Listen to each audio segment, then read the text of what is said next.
Hello, everyone, and welcome back to Chortle Cast. I'm one of your hosts for tonight, Jake, and with me, as always, the Stream King, the Far Cry guy, the Double Dog Dad, and the Rogue Light Lad, Steven.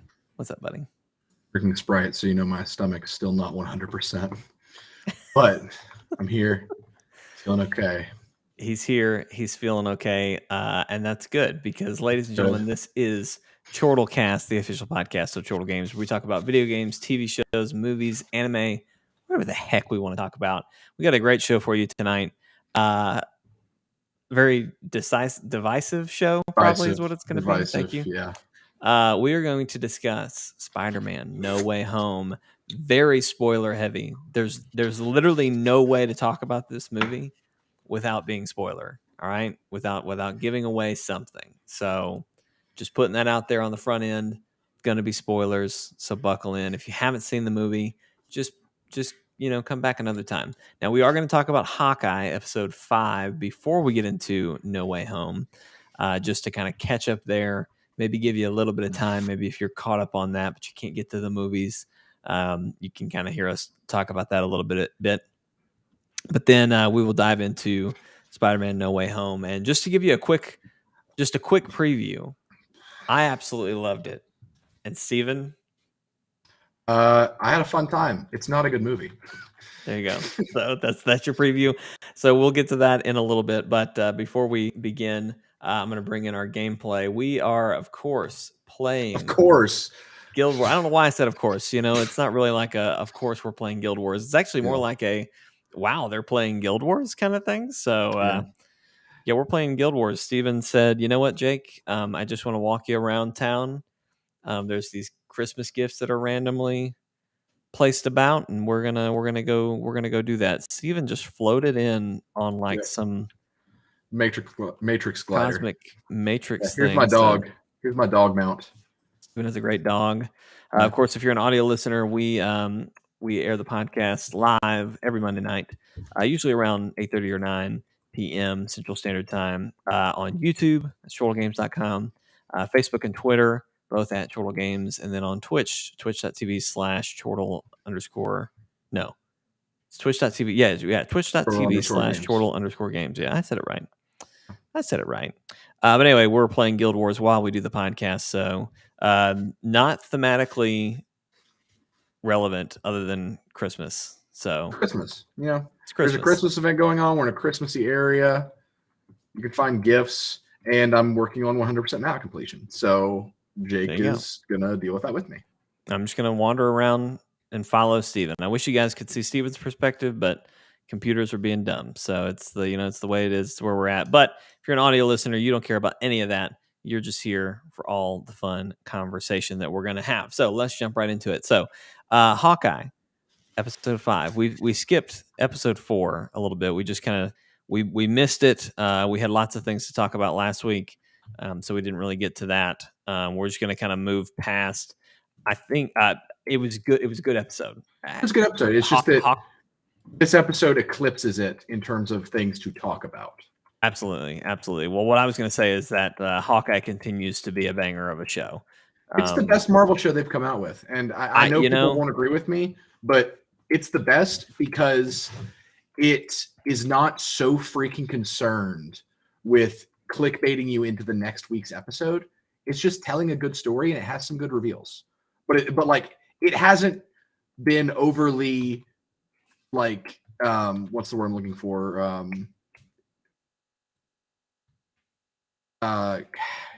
There hasn't been a lot of bait and switch, to where it's trying to make you think one thing just to pull the rug out from under you.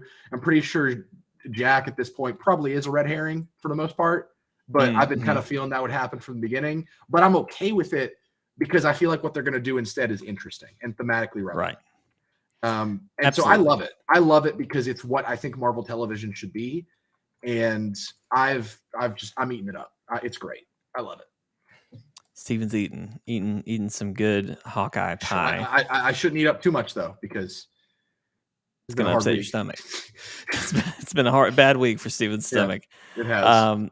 We're not going to talk about that. I'm done talking We're about not it. gonna talk about No that. questions. All right, so let's talk about Hawkeye episode 5. So, again, spoilers for episode 5, but hopefully, if you're that's been easier for you to consume than anything else. And also, by the way, I just want to go ahead and put this out here because I've had like 15 people ask me. No, I have not seen season 2 of Witcher yet, and I'm sorry that I have let all of you down. One day, you all might be blessed with a child, and you'll also learn that children take up all your time. So I have not watched season 2 yet. I will do it eventually. I'm planning to watch it over the holidays. One day I won't be as much of a disappointment to you all. But it's not today. So anyway, I will always be as much of a disappointment to you all as I always am. So there you go. Thank you. I thought you were going to say Steven, not Steven. I thought you were going to say Jake. You'll always be a disappointment to me. No. Oh, anyway. Okay. Episode 5, Hawkeye. Steven, do you want me to take point on this? Hit me with the rundown. Okay. And you field me with any questions that you have on Guild Wars. Did you ever figure out Action Cam? Yes. I'm in Action Cam. I'm honestly, Steven, I'm just following you like a mindless banshee. I'm just, you know.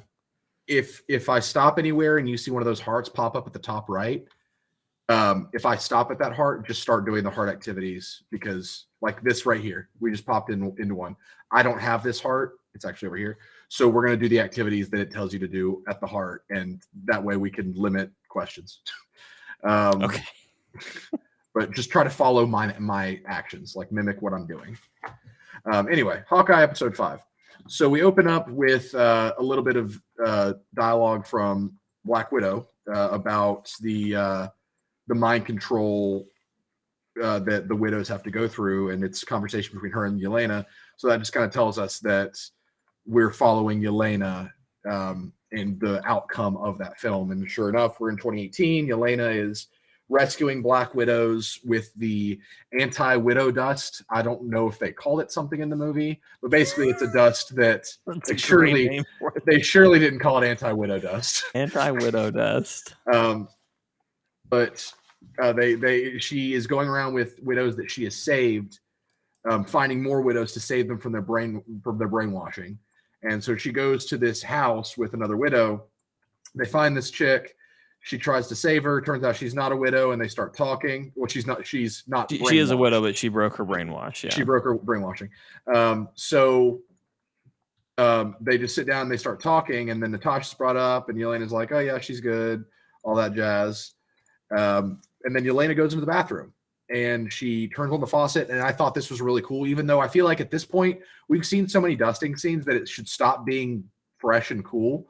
But I thought the way they did this one to where it was pre and post like that, like literally a snap. Well, I thought that was awesome. So it was a great way to do it. The water fall through her hands as she dusts away, and then she immediately comes back and she leaves the room, which so I don't know if you noticed this about the editing, but the door closes behind her and it's all one take.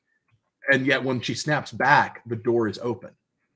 And they did some digital trickery with the editing to make that happen. I thought that was really neat. That is really neat. But what I liked is how the room kind of dusted with her. Yes. And it was just changing because obviously 5 years had passed and they painted the bathroom.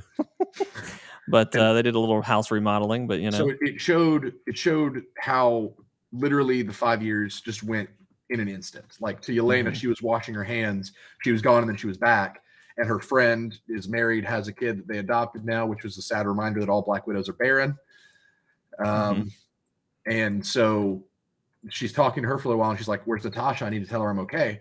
And then it skips to present day. We're following Kate Bishop. It's talking about how in the previous episode, Yelena attacked, and Clint's like, "Holy crap, they hired a Black Widow assassin. This just got very real." And they did their third act breakup, which everything has to have.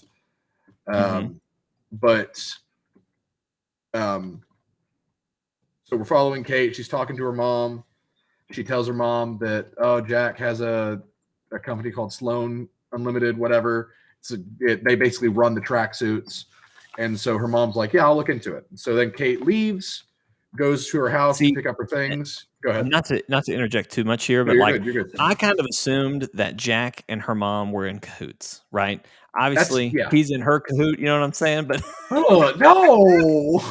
But I kind of assumed they were working together. So I was kind of honestly really surprised when she so immediately turned on him. And at this Well, point, I'm just thinking that she and the other person that's introduced at the end of this episode see, were basically planning to use him as a if it were scapegoat. me, also climb up here. There's a vista you can get. If it were me writing this, and you're going to get a lot of that sentence in this podcast. If it were me writing, I feel like I get that in any context from you, Steven. Yeah. Well, get used to it. If you're, you got to jump up over here. You went to the Skyrim School of Jumping Up Mountains. You should know this. All right, and up here. Oh, okay. That's gonna be a no from me, dog. I'm just gonna tell you, okay. jumping is not an easy skill for me in this game. So Kate goes back to her house or her apartment, whatever, and she can tell something's up. Throws a hot sauce bottle behind her, and it's Yelena. Yelena catches it, and she's like, "I just want to talk." And what happens from there? Oh wait, no, I skipped. If it were me writing this, I would have made it to where Jack and Elaine are still working together, but Jack was set up as the fall guy, and there was, but like they knew it was going to happen eventually. And did I say Elaine? Eleanor. And Eleanor was still running things, but Jack was, just taking the visible fall. But because it's Marvel and they love to do this thing where they change things to where, I'm not even going to finish that sentence, but it's just a Marvel trope that they do with this kind of thing. What they're doing is they're probably make it to where Eleanor's just been behind the whole thing and Jack is just innocent. Right. And that he's just a guy who likes defense and likes swords. See, I agree with what what you said. If I was writing this, it would be blank. I think that could very easily still happen. It would have been much more interesting, and it could still happen. But knowing Marvel's track record, I don't see them doing that. I see Eleanor being the bad guy all along, being there. It was Wanda all along, or Agatha all along, kind of deal. Where was Eleanor all along? Where how like with Marvel Television, there's that, and it usually happens the penultimate episode where there's a big reveal, and we will get to that. There was a big reveal in this episode, but I feel like Eleanor being the villain was kind of supposed to be the big this is what we were supposed to be looking for, which I don't think it was a very well hidden secret, because I feel like ever since episode 1 or maybe 2, everyone was kind of like, Eleanor is up to stuff. Like, she's very sketch. She's just got one of those sketch faces, She really does. I do not trust that woman. The only other thing I know that actress has been in is Source Code, which is a very good movie if you haven't seen it. It's a Jake Gyllenhaal movie. She wasn't a villain in that, but I felt like she was going to be a villain the whole time because of her face. All right. But anyway, so we go to Kate's apartment. Yelena's there. And what ensues from that point on is a very well-constructed scene of interrogation that has a distracting amount of advertising box mac and cheese. It made me want mac and cheese so bad. I love that scene because Yelena does a really good job of controlling the situation. She controlled it very well, kept it very confusing. Like, am I trying to be your friend? Am I interrogating you? Am I in danger? Like, as a viewer, I was still very confused what kind of her motives were. I feel like she ended on a note that made me think, okay, I think I know what she's here for and what she's worried about. But the way that she was like, I'm not here to hurt you. I don't have any weapons in my hands. And she held up her hands to where her widow's bites were revealed. She was like, that's not true. I don't have, or she said, I don't have any weapons on me. Then that's not true. I don't have any weapons currently in my hands. Then she has like rings or something. And that may have been the widow's bite she was talking about. But she was like, that is also a lie. That felt very intentional to where it was her just being like, I'm a goofball, but I could kill you. And she knew that she was going to be like, oh yeah, I'm lying. Just so that it could be like, I'm aloof, but also, am I? I'm aloof, but I'm a little loopy. You know what I'm saying? It's a fun time. But I thought that scene was well constructed. I thought Haley Steinfeld did a great job. Like when she's just like, Haley macaroni, Steinfeld, it's good, and she's like, you don't have to tell me how boxed mac and cheese tastes. I know it's delicious. Like just the delivery of that line was just really good. She is a great actress. She was born to play Kate Bishop. She is in a ton of stuff, but I still feel like she's underrated. Like she's really good. She's great. She really is, and she captures the Kate Bishop essence so well. To where like I'm very happy she's here, and I'm very happy Kate's here, and I'm very happy that it's her playing Kate. But anyway, they have this long conversation, and it has a lot to do with like, how do you trust what he says? What does being an Avenger even mean? You know, the trail of blood that he's left behind could be wrapped across the world. And Kate's like, wow, that was very Russian, which it was. But it ends with her. She only had one question while she was there, which was, where is Clint Barton? And I like that she was very clearly in control of the situation the whole time. But Kate didn't leave that interrogation looking bad. Right. You know, like, she didn't give him up. She couldn't even, and she wouldn't even if she could.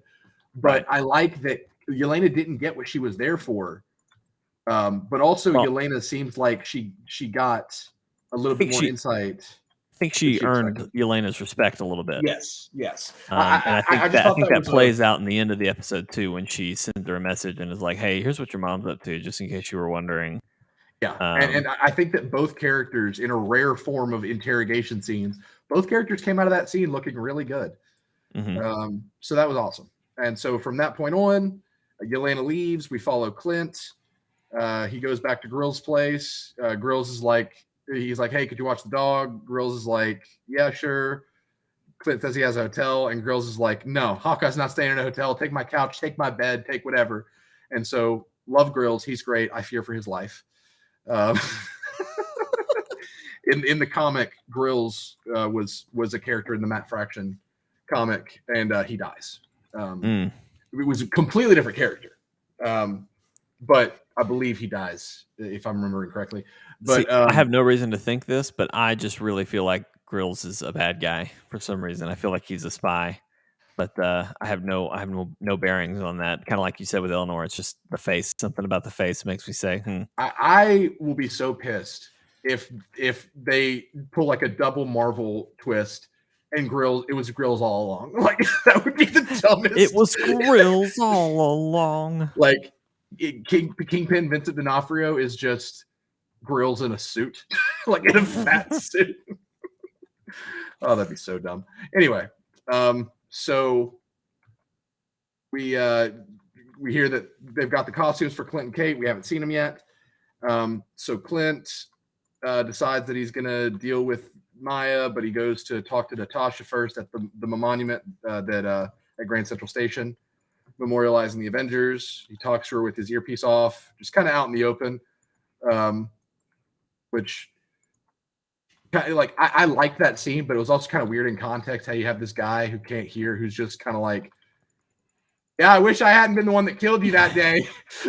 Yeah, I thought that was very weird too. I was like, okay, I hope he understands that when he takes his headset out, that other people can still hear him. Hawkeye just completely misunderstands the concept of deafness, where he thinks when he can't hear, no one else can hear.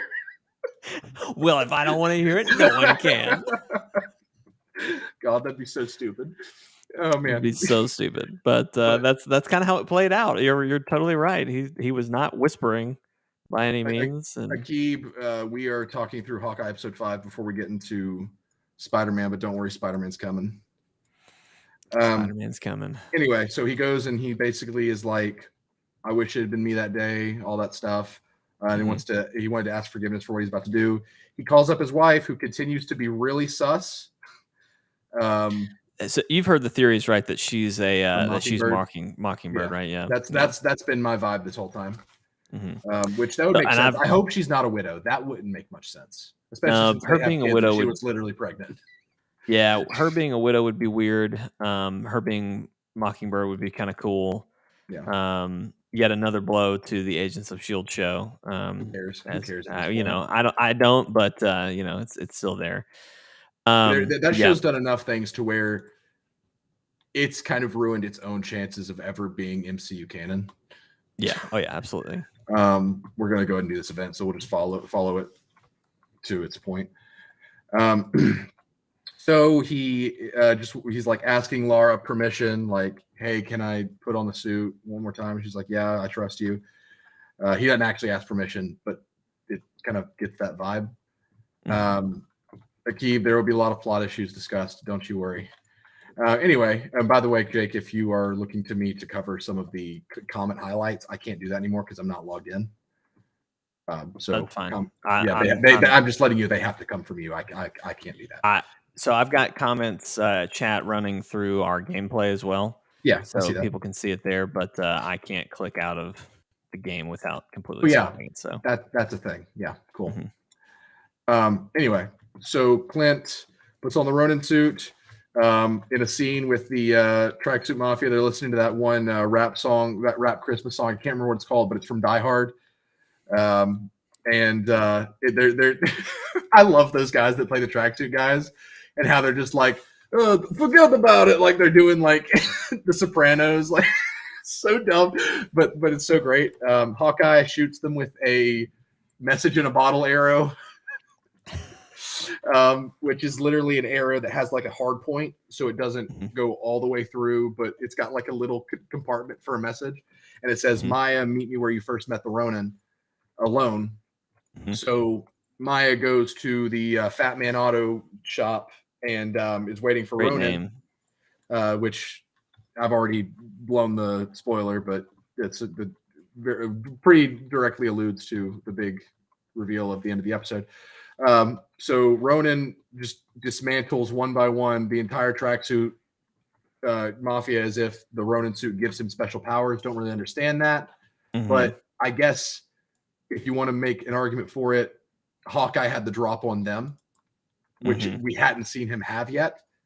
So that was the difference, which I'll allow it. That makes sense.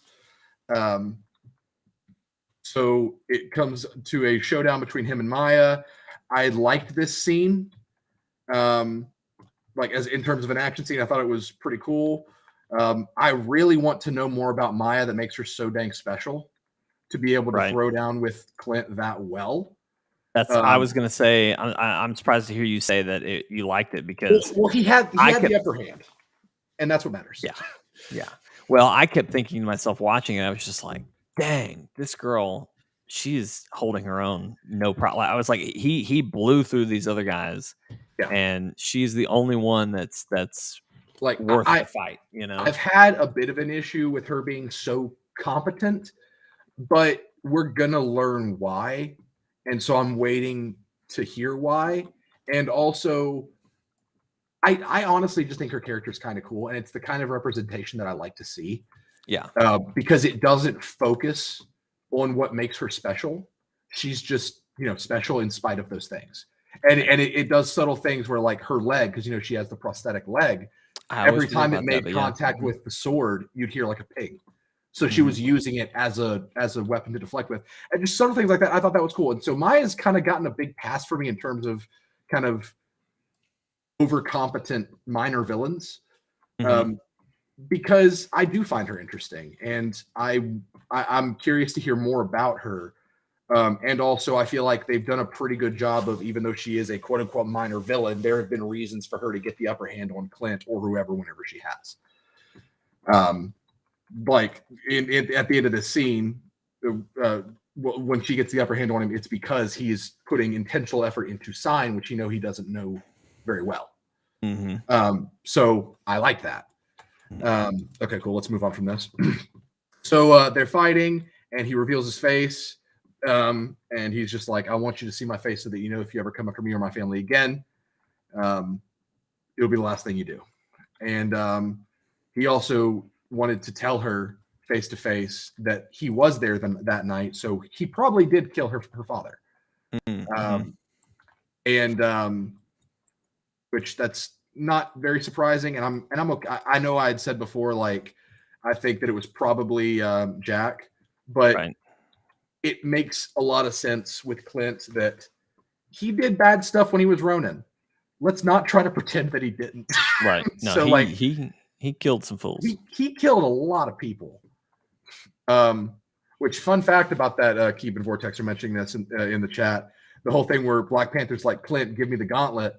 I thought that was great. How it was a throwback to the line when Clint introduced himself in Civil War at the airport, and he was like, "Hi, nice to meet you. I'm Clint." And Black Panther responds famously with, "I don't care." So the next time they talk, Black Panther's like, "Hey, I remembered your name." So T'Challa, really stand-up guy, even when he hates you, he remembers your name. So anyway, they're fighting, and Clint reveals, "I was there that night, but I was tipped off by a guy that works for your boss." And so that tells us Maya's father wanted her. Maya's boss wanted her father dead, which gives her a revelation that we'll talk about in a second. She gets the upper hand when he is signing to her, kicks the sword out from under him, and she's about to deal a fatal blow. Kate Bishop saves the day by shooting the sword out of her hand. And Kate and Clint retreat, and Clint's like, "You got an escape plan?" And she's like, "Yep." And an Uber driver pulls up and is like, "You Tabitha?" And she's like, "Yep." Which, very Kate Bishop. Loved that scene. So Kate and Clint back together. They're a team again. She tracked his phone is how she found him.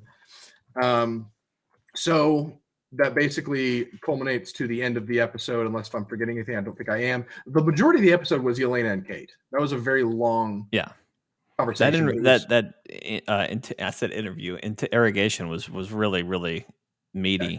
It was very, yes. So I mean, the only thing you're forgetting is she gets a message from Yelena that says, yes, "Hey, I found out who put the hit on me. It's your mom."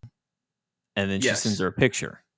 Right. I'd forgotten one more thing in the car though. Oh, I'm sorry. I had theorized with people that I'd talked to about this. We didn't know if Clint knew it was Yelena that was hunting them. Because, when they have that first scene, when Clint's like, they hired a Black Widow assassin, this just got very real. It was kind of left in question. Did he know that was Yelena or what? And I had said, I don't think he knew it was Yelena. I think he just knew it was a Black Widow because he literally took a widow's bite to the neck. Right. And so she says that was Natasha's sister, and he realizes, oh crap, that's Yelena. So he did know about Yelena, but he did not know that was Yelena. So that's going to make their next meeting a lot more interesting. But yes, like you were saying, we fast forward to the Grills' apartment the next day. And Lucky, the pizza dog, has learned how to dance, and I love him. Also, real quick sidetrack, my favorite part of episode 4 was when, I think this was episode 4 anyway, when these episodes are kind of blended together a little bit. They all have. Yeah, for sure. When Kate showed up to cheer Clint up for Christmas, and they walk in, and Lucky just kind of looks up at him, and then immediately goes for the bowl of Chex Mix and just goes sideways and just eats like the whole thing. I was like, oh, it's Flynn, because he would totally do that. But anyway, Lucky knows how to dance, and it's great. Kate, we see Yelena tailing Eleanor to a building, watches her walk in, and Kate gets a text from Yelena, and she's like, "Hey, I know who hired me to kill you. It's Eleanor Bishop. Thought you should know." And then she sends a picture, and Kate's like, "Hey, Clint, who's that in this picture with my mom?" And Hawkeye's like, "Well, that's the guy I've been worried about this whole time." It shows, and he says, "It's the Kingpin." And it shows Vincent D'Onofrio, Vinny D himself, the man, the myth, the legend, standing next to Eleanor Bishop. And then it plays Mr. Grinch over the credits, which was just perfect. So Kingpin, MCU canon, it happened. It's Vincent D'Onofrio. We know from the credits. The legend. Very excited to see where that leads. So excited. That was basically the entire episode. It felt like a short one, but like I said, a lot happened with not many scenes. Yeah, that interrogation was meaty. But yeah, the Vinny D thing was just awesome. I screamed. I scared Asher half to death when that happened. Was very excited. I like how they handled that scene too, because it didn't feel like it thought it was the biggest deal in the world, Right. Literally, it's just a photo. It's a bad photo. It doesn't transition into a scene where he's like, "You come to me on the day of my daughter's wedding." Like, he doesn't do anything like that. It's just the photo. So I cannot wait for what happens in in this week's episode, and I mean, I assume he's going to have a pretty standout role. Obviously, this is the finale, so this is going to be a big episode. Yeah. But very, very exciting. This episode is going to take place at Rockefeller Center. It's probably going to have a lot of Die Hard feels to it because it's going to take place during the Bishop Christmas party. Mm-hmm. We know from the little bit of the episode that we've seen that they're going to be dressed up. There's going to be a shootout or whatever, so it's going to feel very Die Hard. I'm excited about that. I wonder how many wait, before we get into Spider-Man spoilers, I was talking to Matt, one of my bosses at work, and we were just saying, wouldn't it be hilarious that in the final scene, like at the skating rink, if we just saw Spider-Man just go whoop, and just that was it. We just saw him swing. He doesn't interfere at all. No. Yeah, we can have that conversation at the end of our Spider-Man. Last thing I'll say about Hawkeye, and this can lead straight into Spider-Man if you want, but new and improved Statue of Liberty. Do you think she has bad intel on if that thing was actually new and improved?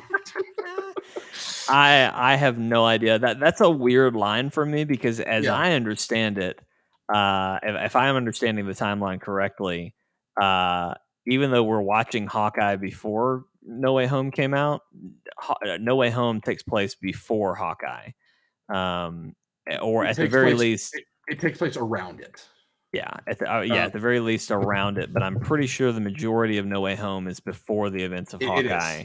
It is. They're probably blending together somewhere. Before we get into big spoilers, just the whole Statue of Liberty thing. Look, if you've seen the trailer, you know that Statue of Liberty is not walking out of this movie in great shape. But we just talk about how weird. So here's a problem I have, and I've talked about it a little bit with Hawkeye because we had the Rogers musical, and I said it then. I was like, why is it the Rogers musical? Like I understand, it's a play, it's a Broadway play. Well, I know, but like, why is Rogers getting so much love? You know what I mean? Like, don't get me wrong. I love Captain America as much as the next guy, but like, Tony died, Black Widow died, and Captain America just went home. You know what I mean? Like, he didn't do Captain America's having a good life with his wife. Exactly. All I'm saying is, absolutely, all of them deserve something. But like, come on, Tony hadn't gotten anything. Black Widow hadn't gotten anything. How many of them have government-sanctioned exhibits?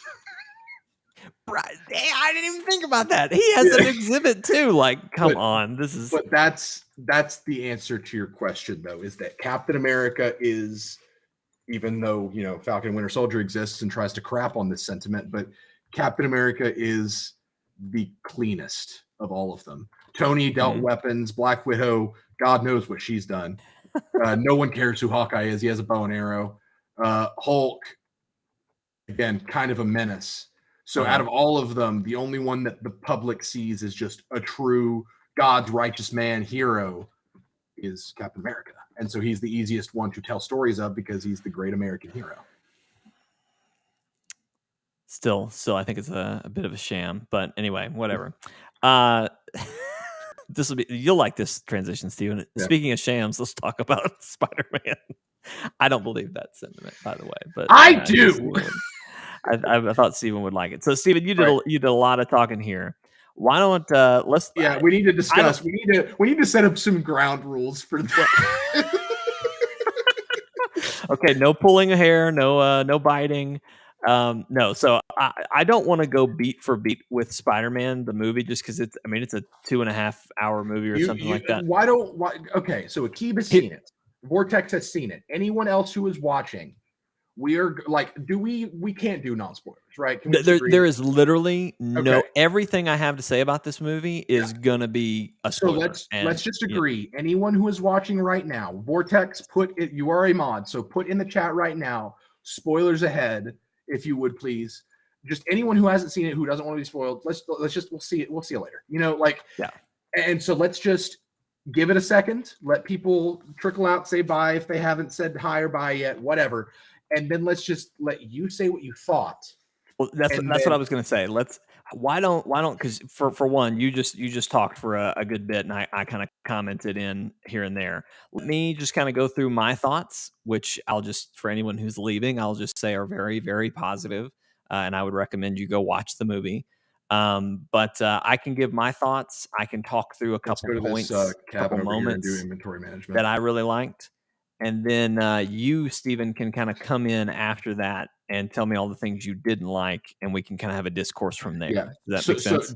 Yes, just as a heads up for my thoughts, I did not go into this being like, how am I going to make Jake hate this movie? That is not that's not what I did. I took notes after I saw the film. I took notes on my thoughts, and that's it. Like, I just have like my argument. Well, to alleviate your fears of hurting my feelings, Stephen, the whole time I watched the movie, and especially coming out of it, and like I've been theory crafting, I've been watching TikToks and all this, like just kind of figuring out what all's happened and what's happening, what's going to happen next. The whole time I've been thinking, okay, I guarantee you this is what Stephen had a problem with. Here's what Stephen had a problem with here. And a lot of the things I'm going to agree with you, but to me, it didn't matter. And some of the things I'll agree with you, but like I think it's justified because of blank. And we'll get to those as we go. And So that's going to be the point of contention is it justified? And for the large part, my response will be absolutely not. But just to say again, I enjoyed this film. I enjoyed it. I had a good time. But, and I'm just saying my thesis statement before we get into your thoughts so that people aren't just like, preparing for me to just go ham on whatever you think. But to me, they could have and should have done better at writing a screenplay and a script rather than just worrying about getting to point C or whatever you want to call it and just kind of getting there. It's my same problem with Endgame. They didn't care about how they got the final act. They just wanted to get there. That is my biggest problem. And we will talk about that. But first, I want to hear what you think. So let's have all right, so I'm going to jump in. Ladies and gentlemen, spoilers from here on out. So Spider-Man No Way Home, for me personally, it is up there with Into the Spider-Verse and Endgame for me. Like top 5 easily Marvel films that I've loved. Now, a little bit of background, and this is spoilers. My background, I grew up with Tobey. All right. I grew up watching the Tobey Spider-Man movies. Tobey That was Maguire probably Spider-Man made me want to be a superhero. Like, absolutely was probably one of the first real, and I say real, but like one of the first like adult superhero movies. Like this is what a superhero movie can be and could be, and a comic book movie could be. And so to preface with that, and then obviously I've seen the Andrew Garfield movies as those came out. I grew up with Tobey. He made me want to be a hero. I've seen the Garfield movies. No, I mean I've obviously I watched those. Yeah. Tobey is. I mean, I would say I like Tom best out of all of them, but Tobey was my Spider-Man that I grew up with. You know what I mean? Right. And then obviously, like I said, I watched the Andrew Garfield Spider-Man. I had a lot of respect and really, honestly, I liked his Spider-Man better than Tobey's Spider-Man. Tobey was a great Peter Parker, I think. Tobey was Andrew the best golden age Spider-Man. Yes. Like golden age of comics when like the 60s, all that kind of, he was a very good, campy, cheesy Spider-Man. Garfield was the best edgy Spider-Man, and Tom has the most potential, but the MCU has not known how to use it. Well, and I will segue to that later. But anyway, that's a little background for me. So I will fully admit that any amount of nostalgia that you can equate into my review, just crank that up to the max. Whatever that point value is, it's a 10 out of 10, 100 out of 100. I am this movie hit my nostalgia button hard. Okay. But all that said, what impressed me most about this movie, for one, Tom Spider-Man has always gotten an interesting rap for not really being able to be the Iron Boy. He has not gotten to have his own moments. And while I will admit that you could argue that this movie still suffers from that because we're pulling in the two other Spider-Men. We have Doctor Strange. We have lots of elements happening here. We have old villains.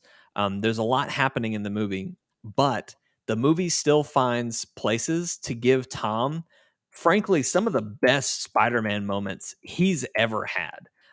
There's a great moment that I point to with him, where he and Doctor Strange are fighting, and they're in the Oh, Mirrorverse. don't tell me you liked that. Oh my gosh, yes. That Good was God. they're fighting. Tom is struggling for the first half of the fight, trying to frankly just find his footing. He doesn't know where everything is, how it's working out. But I mean, the thing about Spider-Man is he's got all these great powers, but he's also smart. He's also intelligent, and in the comics, making his own web fluid and being a scientist and all that, blah blah blah. Anyway, in this, he gets in the Mirrorverse and is just like, at a certain point, he's like, wait a minute, this is just a geometry equation. I can do geometry. And so he creates this web that basically catches Strange and basically puts Strange out of the game for the rest of the movie until final act.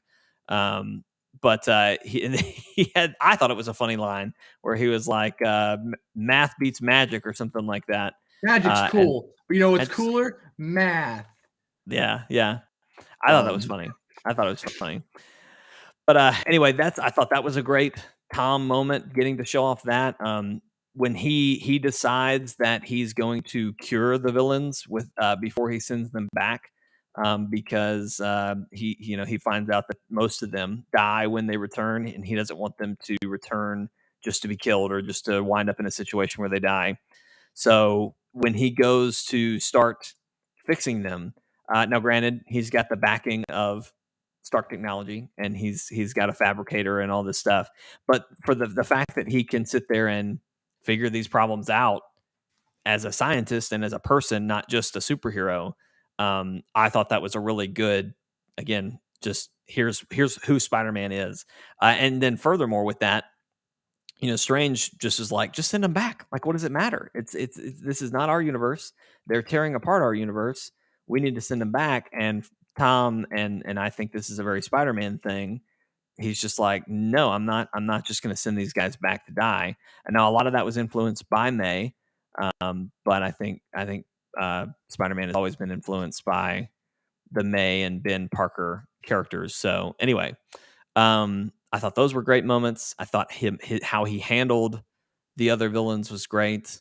I'm trying to think of what else I wanted to hit, but so I like that this movie gave Tom, his Spider-Man, some really really great moments and did a lot of, I think, character building for him, especially with May dying, and we get the with great responsibility there must come, or with great power there must come great responsibility. We got that line.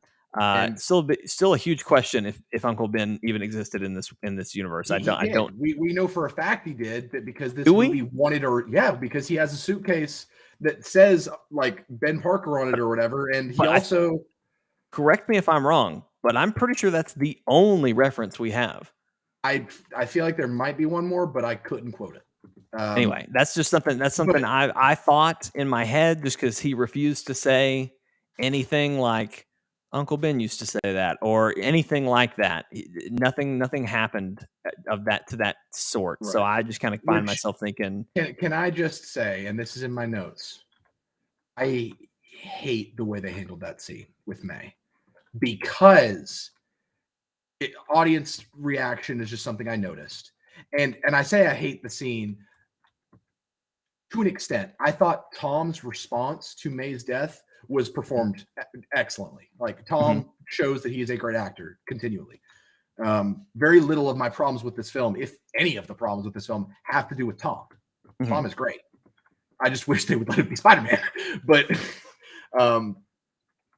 May saying the line, if this is any indicator of like one of my big problems with this film, no one made a single reaction when May was in trouble, when May was bleeding, when she was dying, nothing. And then she said the line and everybody was like, oh, she said it. Like, that's a problem to me, because that shows that whether it's an audience, are you there? Your screen is frozen. I think his computer died, everybody. I think it's just me. I think I won. I think I won the argument. And we're gonna let him come back. I'm gonna read some chat. Yeah, it's just me. I won. There you go. I'm sorry. There's probably some feedback. I don't know what happened there. Yeah. All right. He's back. He's back. We can hear Steven. Okay. I'm sorry. You were saying something about. So did they lose you or did they lose me? I'm pretty sure we lost you now. Okay. I was frozen. You were frozen up there and I was good. So it's very possible that they lost both of us. Who did we lose? Let us know. Anyway, so what was the last? So you were saying something about your crowd did not react when she got hurt, and they did not react at all to anything that happened to May until she said the line, and then it was like, oh, she said the line. Like it was more like, oh, they did it, rather than wow, I feel the emotional weight of this scene. Yeah, they lost you. Well, I'll just say I wouldn't put much on audience reaction because my audience reacted to nothing. Oh, when God, my audience was they were so obnoxious in my theater. Well, I should have been in your theater and you should have been in mine. When Charlie Cox showed up, I about came out of my GDC. How have we not talked about that? Because that's the one thing you keep interrupting my spiel is what it is. Well, you're going all over the place. Well, I'm sorry. No one reacted in my theater, so I wouldn't chalk too much up to that. But just to kind of counter what you're saying, when she got hit, I thought she was dead. Just straight up, I thought that was it. I freaked out. Lee Allison and I freaked out. I think that might have been the only reaction that my audience gave was a oh no! Like everyone thought, oh my God, she's dead. And then when she stood up, you could audibly hear the sigh of relief. Now this is what I thought I thought this was gonna be one of your complaints, was that this was a red herring just for the sake of having a red herring, was that she stood up, she walked over, she was fine, she gave the line and then fell over. It absolutely was. I was okay with that because it was a good, when she got hit, I thought, yep, she's dead. Oh, holy God, she's dead. And I think it was so much better that and I think this says a lot about who May is in this series, but she was worried about Peter. And I don't think she felt her own injuries. I don't think she felt anything. She stood up. Peter, are you okay? Peter, are you okay? Peter, are you okay? Great. Well, we're going to get through this together. Wow. And it's done. And so I thought that was very true to who she is and what she's about. But anyway, I could understand that was just a red herring for no reason. That it was akin to, Toby getting stabbed, but we'll get to that. It was just the way it was framed. It was that way. It didn't bother me that much. What really bothered me more was that I didn't like the fact that she said the line in the way she did, and it's largely because I'm gonna go ahead and just read the first thing I put in my notes, because I knew that I would come back to this for podcast, and I knew I would need something that kind of summarized my feelings towards the movie. Okay, here's just what I wrote at the top. Tumblr wrote this movie, aka the movie was written almost entirely to prompt fan reaction based on fan experience, not in a way that follows the world or story it exists within. And that's kind of the vibe I got from that scene, was that it was just overly catered towards us. It's the Last of Us 2 problem that I have, where it felt like the game was written for the fans, not for the characters within the story. And so a lot of what happened just kind of felt like it was intended for us, not based on a realistic train of events. Because to me, it's absolutely ridiculous that May even encouraged Peter to try to help these villains. And that's not the most ridiculous part. The most ridiculous part is the fact that he was like, okay, yeah, I'll bring these villains and they won't jump me the moment that I get them out of this magic prison. That was one of the dumbest scenes in the entire film, in the entire MCU, that the villains came with him to Happy's apartment and they expected that to work, and that the villains didn't do anything sooner. That was horribly stupid. But Steven, here again, I think that is Spider-Man. Maybe it is, but that's not Spider-Man's villains. They would have jumped him in an instant because they would not have trusted this kid. Like the fact that they got that far is stupid to me. Well, but I think the reason they did is because what are their options? Their options are die Especially or die. Electro. He could have escaped. Like I mean, to your point, they all betray him anyway. So it is what it is. But I look at Spider-Man as having that naivete of I'm going to give these people a chance. I'm going to try to do right by these people. And even talking about May, I totally think she would say that. I mean, she runs feasts. She deals with people who are, struggling with, whatever problem, and she helps them. She helps them with whatever they need. But to put Peter in the direct line of fire for strangers, and I applaud you for bringing up the feast thing, because that's something that I think is a good way to look past May's point, but it just seemed weird to me that it was just like, oh yeah, all these villains, yeah, bring them into our home, completely disregard my safety, your safety, especially the your safety thing. I could totally see May looking beyond herself. That's, again, true to May's character, like you were saying, when she was like, Peter, are you okay? Are you okay? But for her to just be like, yeah, you're fine. It'll be okay. Just help the villains. Here again, she runs a soup kitchen homeless shelter thing.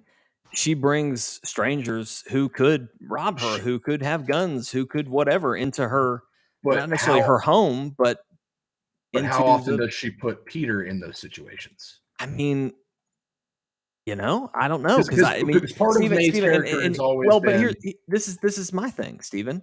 You and I have been on mission trips before.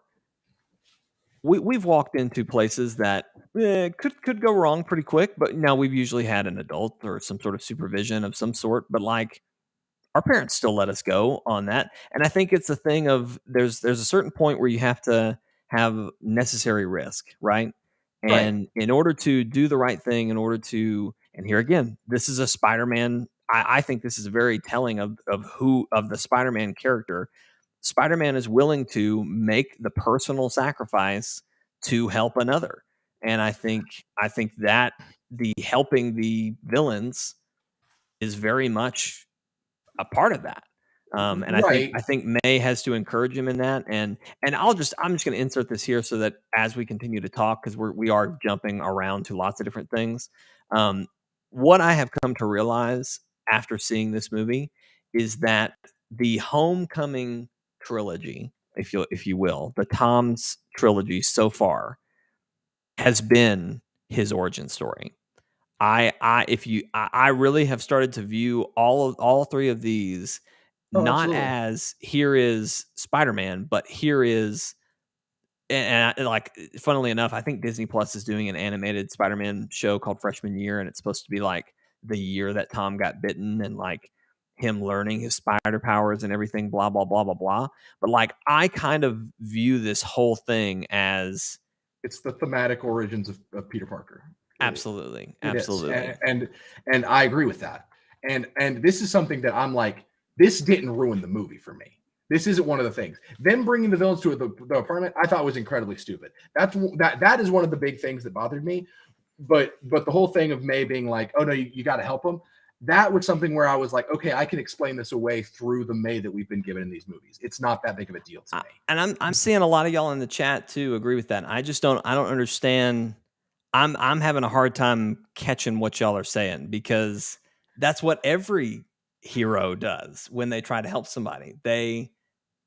Ultimately, you always put someone at risk. You know what I mean? Like, I don't know. I don't know. I think a lot of it is to kind of see their point, because I agree with this, like, just thematically to Spider-Man. But again, to your point, this is a different Spider-Man. But the Spider-Man of like Garfield, Maguire, neither of them would have done anything to put May in danger. And likewise, May would not have put him in danger. Now, to to counter that, Tom Holland Spider-Man is a lot stupider than those Spider-Men and is a lot more naive. Like, he's younger, he's dumb, and he has that bit of God complex that comes with being backed by Tony Stark. And I guess something that you see in the trilogy as you watch it, even though you would have thought that he would have learned by now, is that not everybody is as invulnerable as he is. And so I could see him putting May in danger, thinking everything is going to be okay, and it not working out. So again, I was able to be like, okay, you know what, whatever. I could see that working in this iteration of Spider-Man. The problem that I have with that stupid rabbit. The problem that I have with it is more so the whole let's bring them to the apartment thing and how that felt just so incredibly dumb.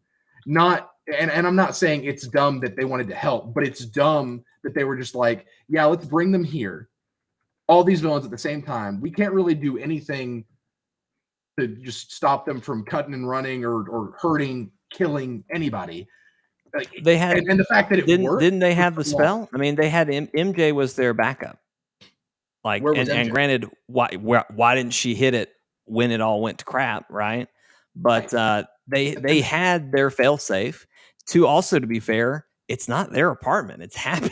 It's like, it wasn't like they were bringing it into their home. You know what I mean? I understand that's where they were staying. That's where they were living. But and again, it had all the tech. Like, it's where they needed to go. I kind of get what y'all are saying, but and honestly, you're talking about, Toby would have never done that. Andrew would have never done that. Their Mays were old, and like, not to be mean, but like they were the old frill grandma who I would argue May is supposed to be, but Hot May, as she's been known, she's young, she's running feast, she's up and about, she's doing all this stuff. We love the Spider-Man PS4 games. I mean, I don't think that Peter Parker would have necessarily brought a villain in to feast and here you go, whatever. But I think May would have absolutely welcomed him in and said, Peter, you need to help this person. Like, you know what I mean? Like, again, it's not. It's the fact that, one, if you took, like, if Tobey Maguire, and I'm comparing them just for the sake of, like, not saying if Toby would have done it, then Andrew, then Tom would have done it. That's not what I'm saying. I'm saying, like, for example, if Tobey Maguire Spider-Man had seen Otto Octavius and Otto was like, I need help or whatever, Toby would have been like, absolutely, I know you. I have a connection to you personally. That makes a lot more sense. But for Tom to know how bad it can get with just, strangers that have superpowers, for him to be like, I don't know any of these people. I just know they hate my guts. I could help them out. Like, part of the reason that Spider-Man has that wanting to help the villain's mentality is because he made the villain, or he knows the villain on a personal level. That's why it hurt so much when you had to take out Octavius in Spider-Man PS4, because he was your best friend for so much of the game. And this doesn't have that because, and again, this is one of my big problems with the movie from a foundational standpoint, is that these Spider-Man villains don't hit as hard as a Spider-Man villain because it's not their Spider-Man. Well, and I'm going to say, I'm not saying that they don't work as villains. I'm saying that one of the things that makes Spider-Man villains work so well is because they have that personal relationship with the hero. Well, now, so don't get me wrong, the villains were great in this too. Well, I was about to say, this is a great segue, because I think we'll chase circles with May, that whole conversation there. But all three of them. Steven, I'm following you. I can't do anything. I can't think and play. God, what was I saying? One of my things that I really was impressed with the movie is I feel like all of these villains, with maybe the exception of Sandman and Dr. Connors, which I said from the get-go, for one, I'm shocked at how much they were involved. And like, when the Lizard spoke, that was more than I ever thought would happen. I thought he would be a CGI, says nothing, does nothing character, but he spoke, he had some dialogue. Same with Sandman. I really just thought they were going to show up at the end, not have any conversation, just start wildly swinging.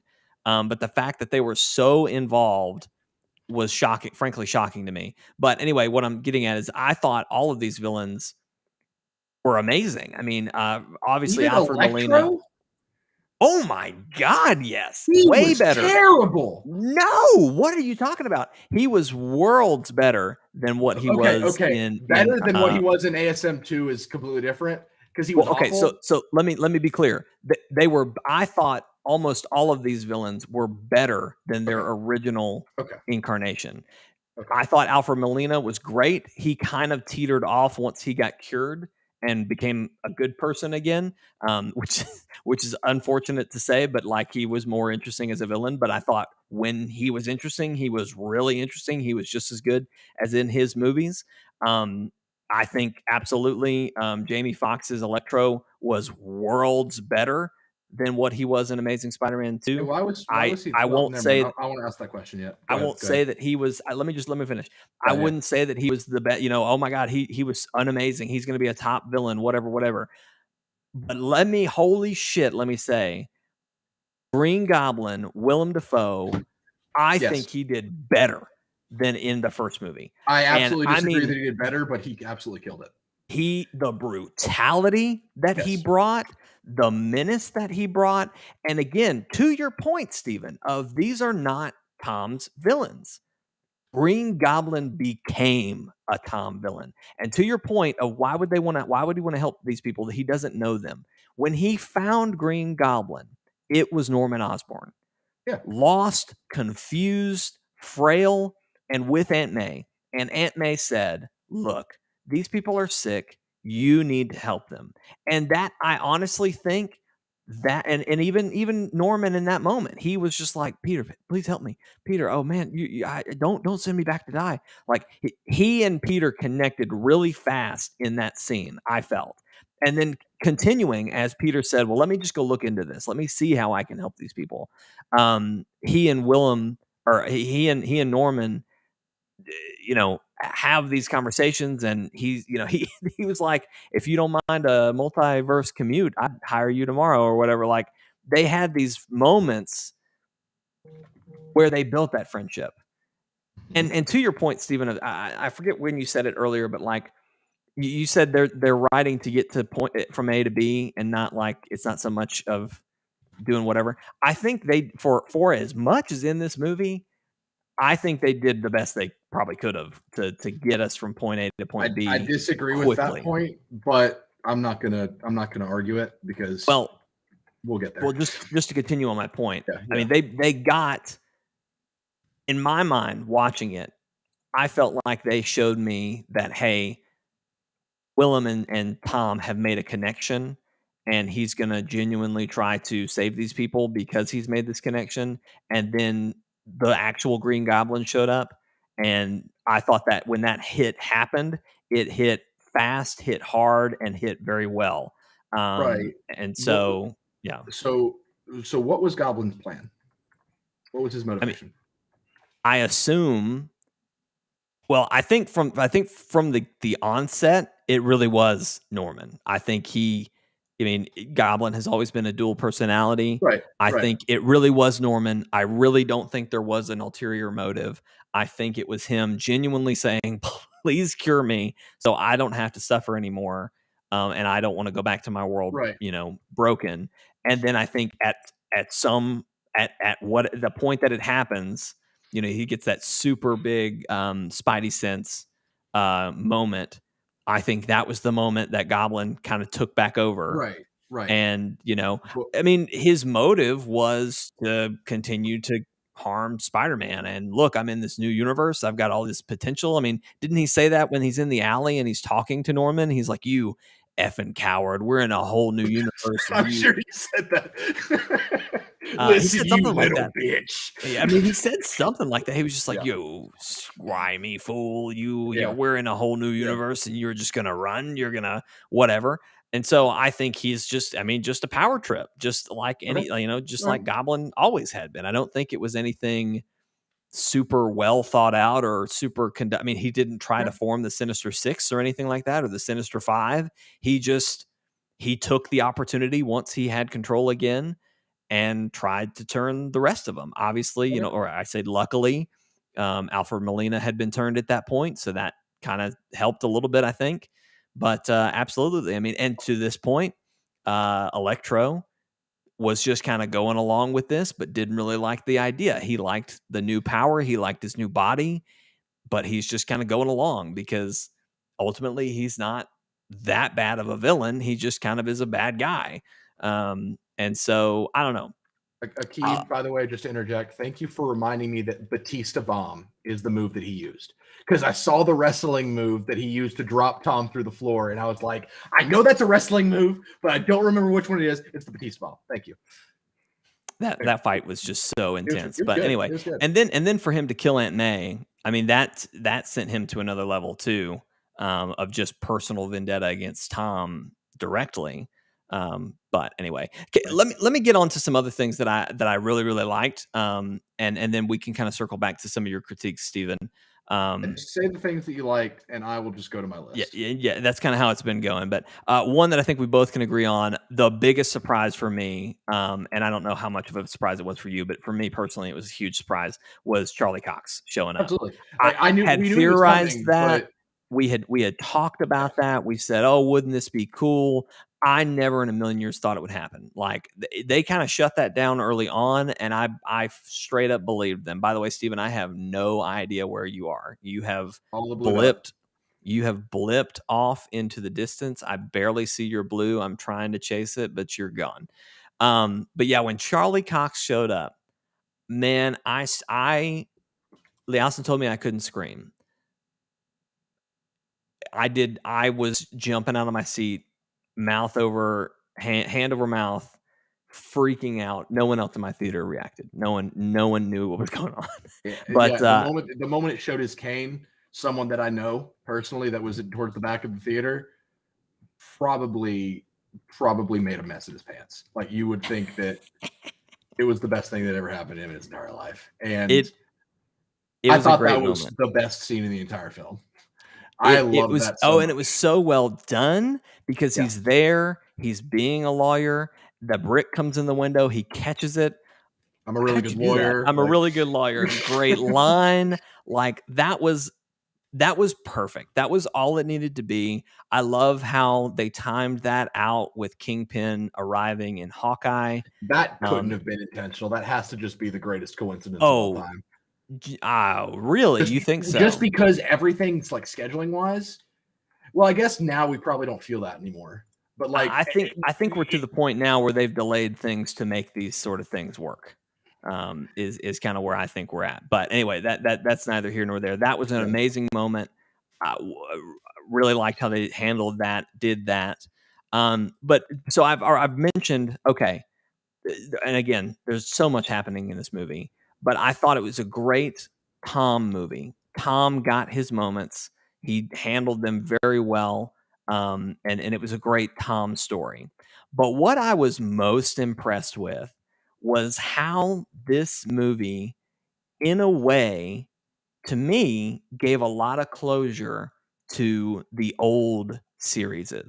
And Stephen, again, I have lost you. I thought you went out of this water, and I don't know where you went now. Go back the way we came. Okay. All right. I thought it did so well at giving some closure to the other Spider-Man. So I don't know if you remember this, Stephen. I literally watched a recap of Tobey's series and Andrew's series before going to see No Way Home.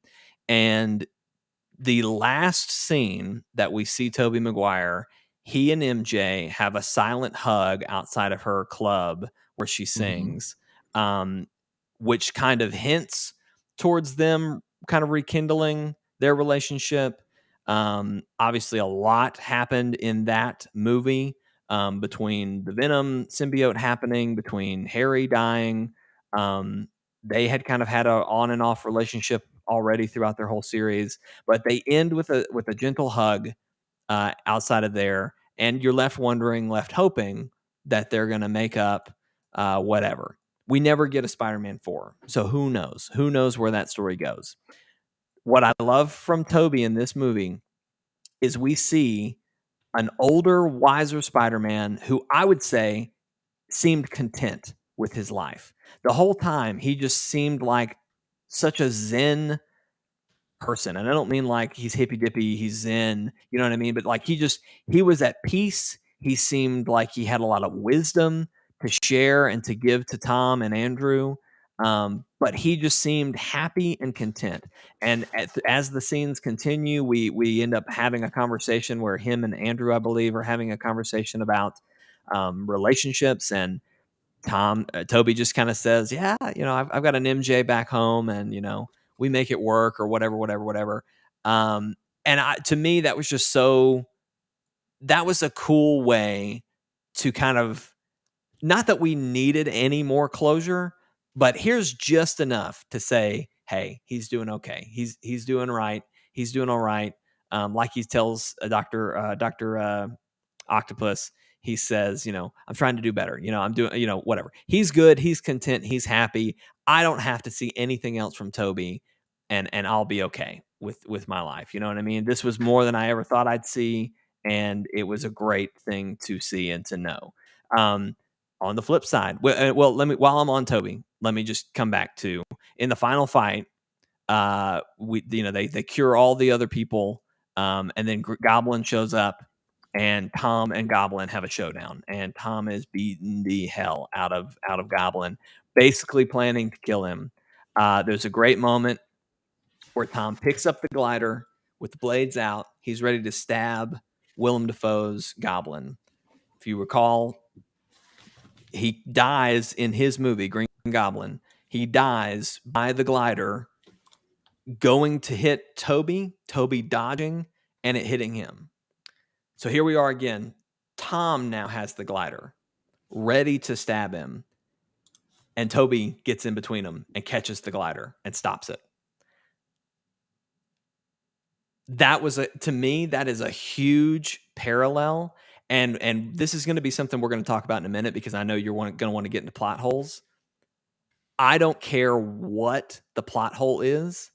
The justification for everything for me was therapy. I think, too, we see Toby in some ways regretted how it went down with Goblin, because he, when they're talking about cures, he's like, "I've had a lot of time to think about how I could have fixed Norman." Here is this moment where he has a chance to not dodge the glider, to not take the hit, but to stop it and to save him. Now, he gets stabbed in the back. There's a whole thing there. I kind of wish Toby had died, just because I think that would have had more impact with him being stabbed, but he just gets stabbed and he's fine. But anyway, I thought that was a great moment for Toby. Again, let me jump over to Garfield. Garfield never got a third movie. Okay. Garfield's last scene is him crying over Gwen Stacy. Okay. And so that's kind of where we seem to find him here. He talks about how he lost his Gwen Stacy. He even says she was my MJ. And so later on, again, talking about that conversation with Toby and Andrew, where they're talking about, "Hey, do you got a girl back home?" Whatever. And he kind of says he has an MJ.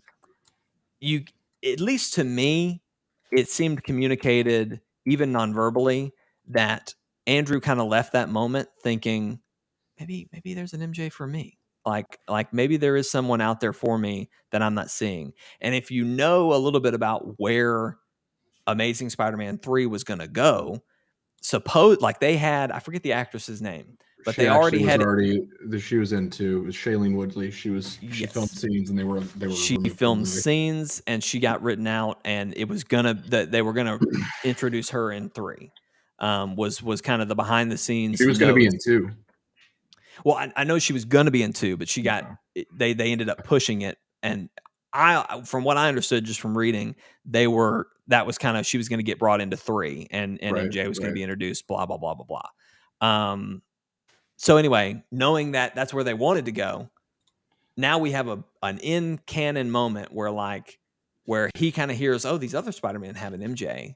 Maybe there's one for me." Like I just felt like that was pretty well communicated, even non-verbally, that was kind of where he left that moment. But then holy God, the craziest scene, and I've watched it a couple times on TikTok now, and every time it makes me want to cry. And it was so much more emotional in the movie than I thought it would be, because I kind of hoped something like this would happen. But when it happened, oh my God. So there's a moment, and we all know it from the trailers. MJ gets knocked off. Zendaya's MJ gets knocked off the tower and starts to fall. And it's the classic Spider-Man's girl falling to her death moment that we all have seen, whatever. So Tom takes the dive. He goes after her. And Green Goblin knocks him out of the way. MJ's done for her. Andrew screams no, jumps and catches her, and they land on the ground, and he goes, "Are you okay?" She said, "Yeah." And then I swear to you, Andrew Garfield broke character and legitimately kind of broke down in that moment because he didn't get to catch his girl, but he caught this one. And even MJ says back, and I kind of would like to know if this was a completely improv moment or not, but she goes, "Are you okay?" And then he kind of comes back. It wasn't. It was. It was not. Well, either way, I mean, it was so emotional, and like I said, way more emotional than I was prepared for in the moment. Back through the portal, you lost me. Back through the portal. Back through the portal. But anyway, that was amazing. And talk about closure, talk about therapy for Andrew. That was amazing. And then just to wrap up my thoughts on this whole thing, obviously Tom at the very end makes the ultimate sacrifice to let Doctor Strange do the spell that makes everyone forget him. Regardless, like, just there's no exceptions. Everyone forgets him. He, again, in my opinion, very Spider-Man. I'm going to sacrifice my personal life to do what's best for everyone else and to do what's right. And so he makes that sacrifice. The spell is cast, and we go through a quick little bit. I mean, this is the very last things we see in the movie, right? We find out Tom doesn't graduate high school. He's getting a GED. He's moving into an apartment. He's going to have to pay rent. He no longer has access to the Stark technology. He no longer, Happy doesn't remember him. Nobody seems to remember him at all. He goes to see MJ and Ned. He's got this whole speech planned. He doesn't end up going through the speech because he realizes they're happier without me. And Steven, if you want to talk about going back to that May thing of why would he ever put them in danger, I think if anything, he finally learned that lesson and said, you know what? Because really the moment that made him do that was when Zendaya pushes her hair back and that scar is there. To me, that was when he said, I can't keep doing this to them. I cannot put them in danger. And so anyway, he moves out. He's completely on his own. He makes his own spider suit and he goes swinging through the city. Who knows where I have lots of theories where the next trilogy with Tom is going to go. But like I said, this has been his origin. This has been the first movie, if you will, of his trilogy. Not necessarily No Way Home, but all three of this trilogy has been the first in his trilogy of the Spider-Man he is going to be and the Spider-Man he is going to become. So I cannot wait for what they do next, because I think it is really going to be the first time that Tom can truly be the Spider-Man that we all want him to be. And like you said, that he has the potential to be, but he just hasn't been given the chance. And a lot of that, frankly, is just due to the way the MCU works and just how everything is connected and there's all this stuff. And like, obviously some people still remember Spider-Man, but they don't know who it is. And then I've seen a lot of theories right now that are saying that spell is only going to be Earth related. So the Guardians might still remember him. Thor might still remember him. Captain Marvel might still remember him. Which that's all remains to be seen. Who knows? Who cares? If the literal fabric of reality was threatened to be opened by the spell, then it's not just Earth related. Right. I agree with that, but I'm just throwing that out there as just some casual theory crafting. But anyway, I thought where they left Tom, like I said, I can't wait to see where it goes. So anyway, Steven, that's pretty much all my, I'll probably rehash some of that as you give some of your critiques again I felt like the therapy of it all justified the end or the means or the point. But we can hash that out. So that's pretty much all my praises. But hit me with some of your criticisms we haven't gotten to yet. I mean, to your point, just hearing you talk, I mean, just something that I'm gonna say real quick about the movie. That just kind of thinking here. Why does it feel like he had to learn every single lesson that Spider-Man's ever had to learn to be Spider-Man in this movie all over again? It's like, that's a great point. I've had that thought in watching all these, because it makes it kind of feel like the first two movies he didn't learn a damn thing, right? Because it's like he had to relearn. Oh yeah, people get hurt. Oh yeah, I shouldn't be selfish. Oh yeah, I shouldn't trust strangers. Like, that's just a thought that I had. Steven, I don't know where you went, but it won't let me go. I went through the portal. I know. I'm just saying that the portal basically said you haven't downloaded this content, so sorry about it. And now I'm stuck on the other side of this portal. Come back. I'll take us somewhere else. I will go north. You're literally stuck. Oh, now I can travel. Yeah, I was literally stuck on the other side of that portal. Come back through. I don't know why we haven't seen any Christmas presents. I promised Christmas presents in the stream. We haven't seen a single one. What was I saying?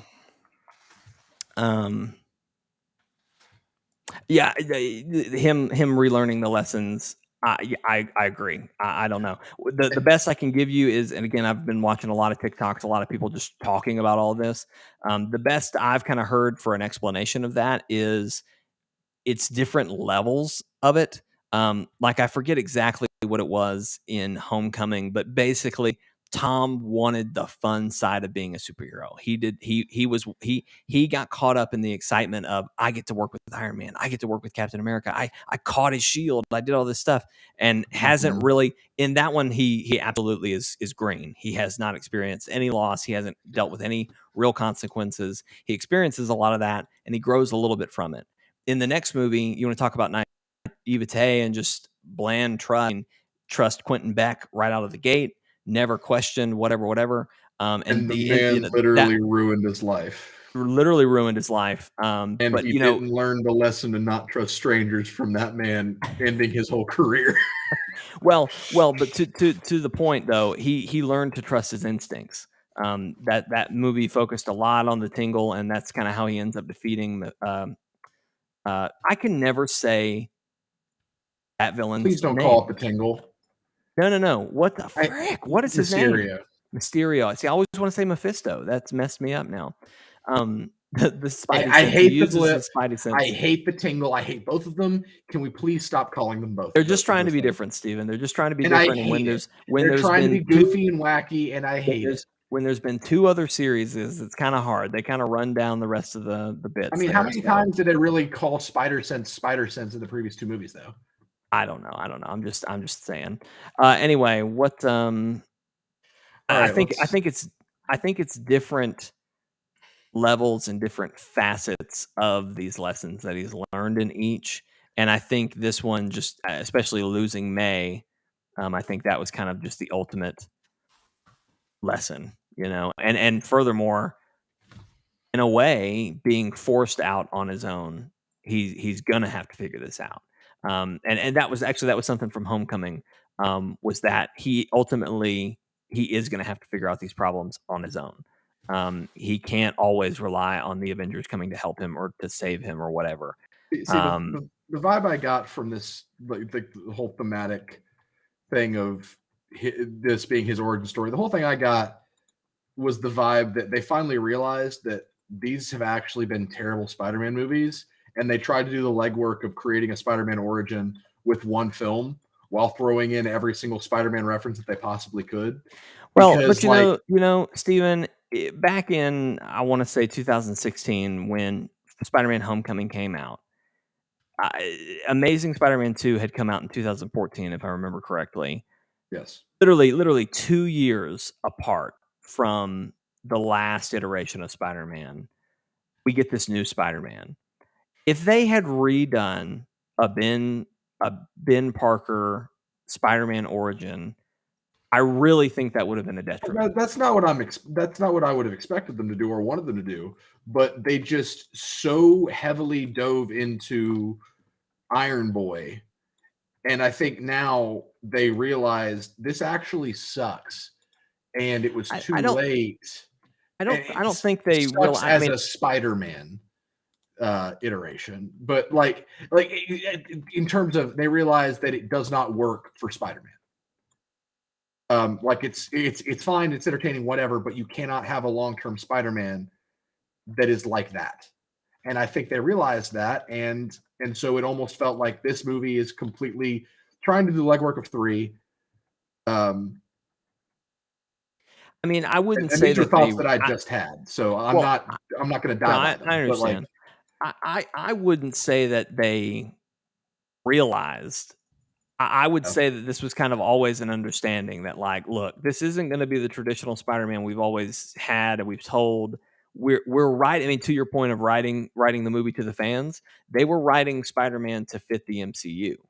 And I would not say that it didn't work. I think it worked great. But to your point, it's not necessarily who we come to it's, expect from Spider-Man.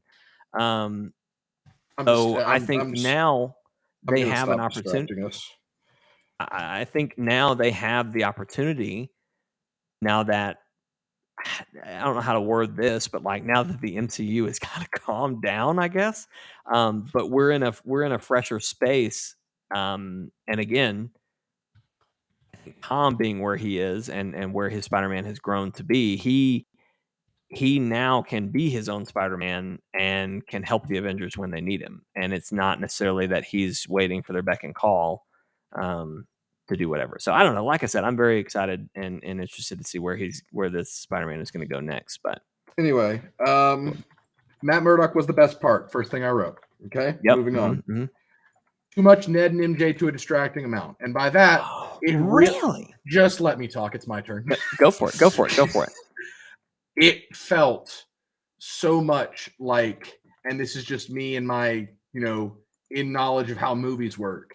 It felt like Ned and MJ almost have the same agent, and Zendaya's agent came in and was like, we need this much screen time for Zendaya. She's a really big actress. She's a big star. She needs to be front and center in this movie, because they were in so many scenes that they should not and did not need to be in.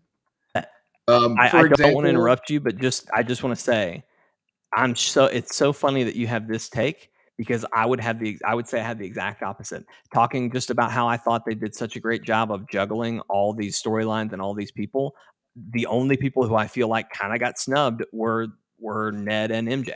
But so that's just crazy. So the to hear you say character that. that was literally a Deus Ex Machina that moved the entire plot forward, and the character who held the literal Deus Ex Machina that could have ended the plot of the entire movie were snubbed.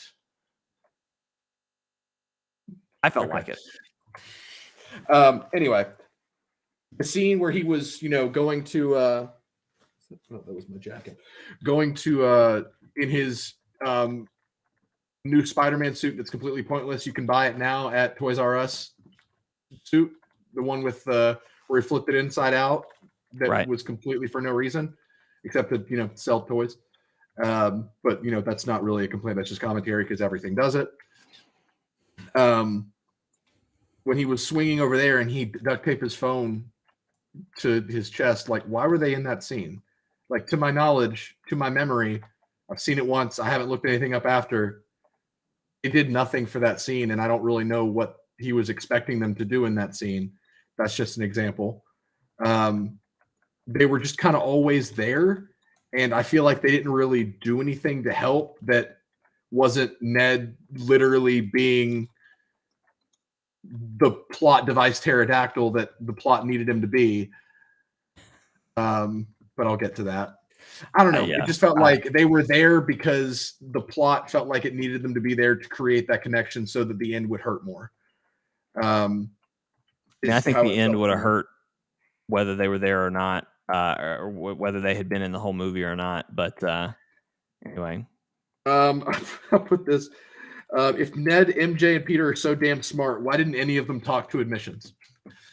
There are So I'll come out here and say this, and I'm sorry to Gen Z. My wife considers herself to be a zillennial, but that is such a Gen Z thing that sure, Steven, I completely agree with you, but to me, I laughed and said that is such a thing that kids would do today. They would say, I'd rather go cast a world-changing spell than jump on the phone. if you're Like, going to and MIT, and that's such an old man thing for me, but that's, sure. but if you're going to MIT and Steven, it literally, it does look, not I would matter. I would have freaking gone to school in a cardboard box outside of my house if I mean that meant that I'd have to phone call anybody. But Right. for these prodigies, like I mean, Steven, you're Peter, I can not understand. Peter, I can understand.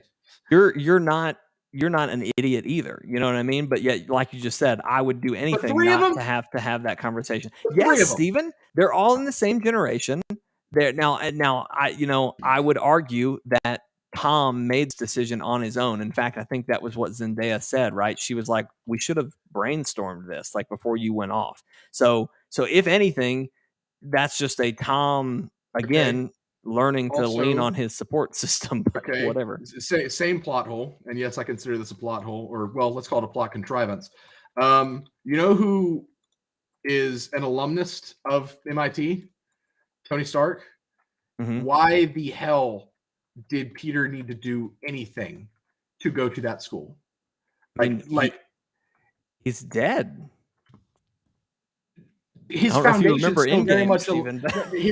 is still very much alive. Pepper Potts still very much is in support of Peter Parker. It did not make any sense to me that even though the relationship was so public that they'd be like, "Oh no, Spider-Man, gross, that guy."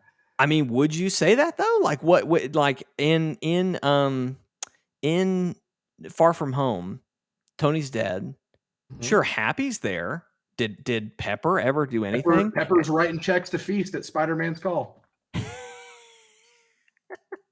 I mean, sure, but it's not like she's in the movie. She heard about it, and also, you know what I mean. Also, why is college so important if they could literally just go work at Stark Industries at the snap of a finger? Because they could. It's just one of those things, again, that the trouble that you have with the Spider-Man that has too many resources. But when you have these small world problems as such a big driving plot point, and you just ignore the fact that this could be solved by so many simple things that I can't believe that none of them would have thought of ever before literally changing the fabric of the multiverse. Again, MJ says, "Why you should have come to us? We should have brainstormed this, but thank you for doing something." But they didn't. They don't need Peter Parker to be so smart and clever because they don't waste any time telling us she's a clever one, she's super smart, all that jazz. Also, just going further on with that plot contrivance, why in God's name did Steven ever say yes? Why wasn't he at first just like, "Hey, you know what? There's only one guy that's bad mouthing you. Why don't I just make his mouth not work anymore? Why don't I literally just make him not exist?" Like, literally anything else other than let's change the fabric of reality. Here's my answer. Here's my answer to that. And I heard this a long time before this movie even happened. Stephen Strange doesn't like to hear the words "don't" or "you can't" or "oh, you shouldn't." If he gets an opportunity to show how better he is at magic and doing and how much power he has, he will take the opportunity. I'm going to counter with Stephen Strange is not Tony Stark, and we need to stop pretending that he is. Stephen Strange. You need to tell the MCU that, because that is who Stephen Strange is in this universe. That's who Stephen Strange was in his solo movie right after we met him. He learned a lot from his film, being a sorcerer. But this movie, because they haven't given Doctor Strange the chance to grow as a character, they keep assuming that he's still the same arrogant prick that he was in his solo movie. But at this point, he shouldn't be. I mean, I don't know that Steven, this film. I kind of disagree. I think he was humbled by the stature that he lost, but then I think he went and whooped Dormammu's ass and kind of got cocky again. Like I think he kind of unlearned a lot of what he may have learned in the onset. And here again, he was And a why power would who's he have taken the L in Infinity War and given up the time stone to give the job to somebody else? I mean, Steven, he ultimately killed Iron Man, He absolutely did kill him. But if he is so cocky and arrogant to where he's just like, I think, it's Tuesday, I'll cast a spell that changes the fabric of reality so this damn kid can go to college, then why would he have made the actions that he's made in the past that show that he does care about the grand calculus of the multiverse and that these small things do matter for big picture? It just felt too much like it was just like, we need the plot to move forward, so we're going to have Doctor Strange do the thing. And that is why so many people theorized early on, this does not make any sense for Doctor Strange to do this, so this must be Mephisto or Evil Strange or whatever else. A lot of people really thought the only way that this makes sense is if this isn't Doctor Strange.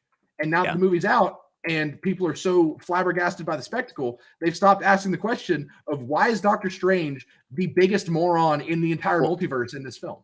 And here again, I heard the same people say that, and what I'm telling you is what I heard on another TikTok of somebody saying like, but has Strange been this way? Like Strange has been nothing but arrogant the whole time we've seen him. And sure, he was humbled by what he lost, but then once he gained even more power, he just became all about I'm the sorcerer supreme, bitch, and I'm gonna do whatever my thing is that I'm gonna do.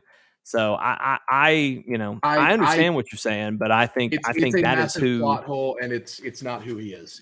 I don't it's think who it's this movie made him. I think it's who he's been the whole time. And we have not seen Doctor Strange that much. I mean, we have one movie with him, and then he was in Infinity War. He popped up in one of the Thor movies. I've already forgotten which one that was for like 2 seconds. Like we just haven't gotten a lot of time with Strange. And so while sure he may, I'm sure he learned a few things in his movie, but again, every other iteration of him. What do we know about him from Infinity War and Endgame? What is one key thing that we know about him in Infinity War and Endgame? I'll answer my own question. Go for it.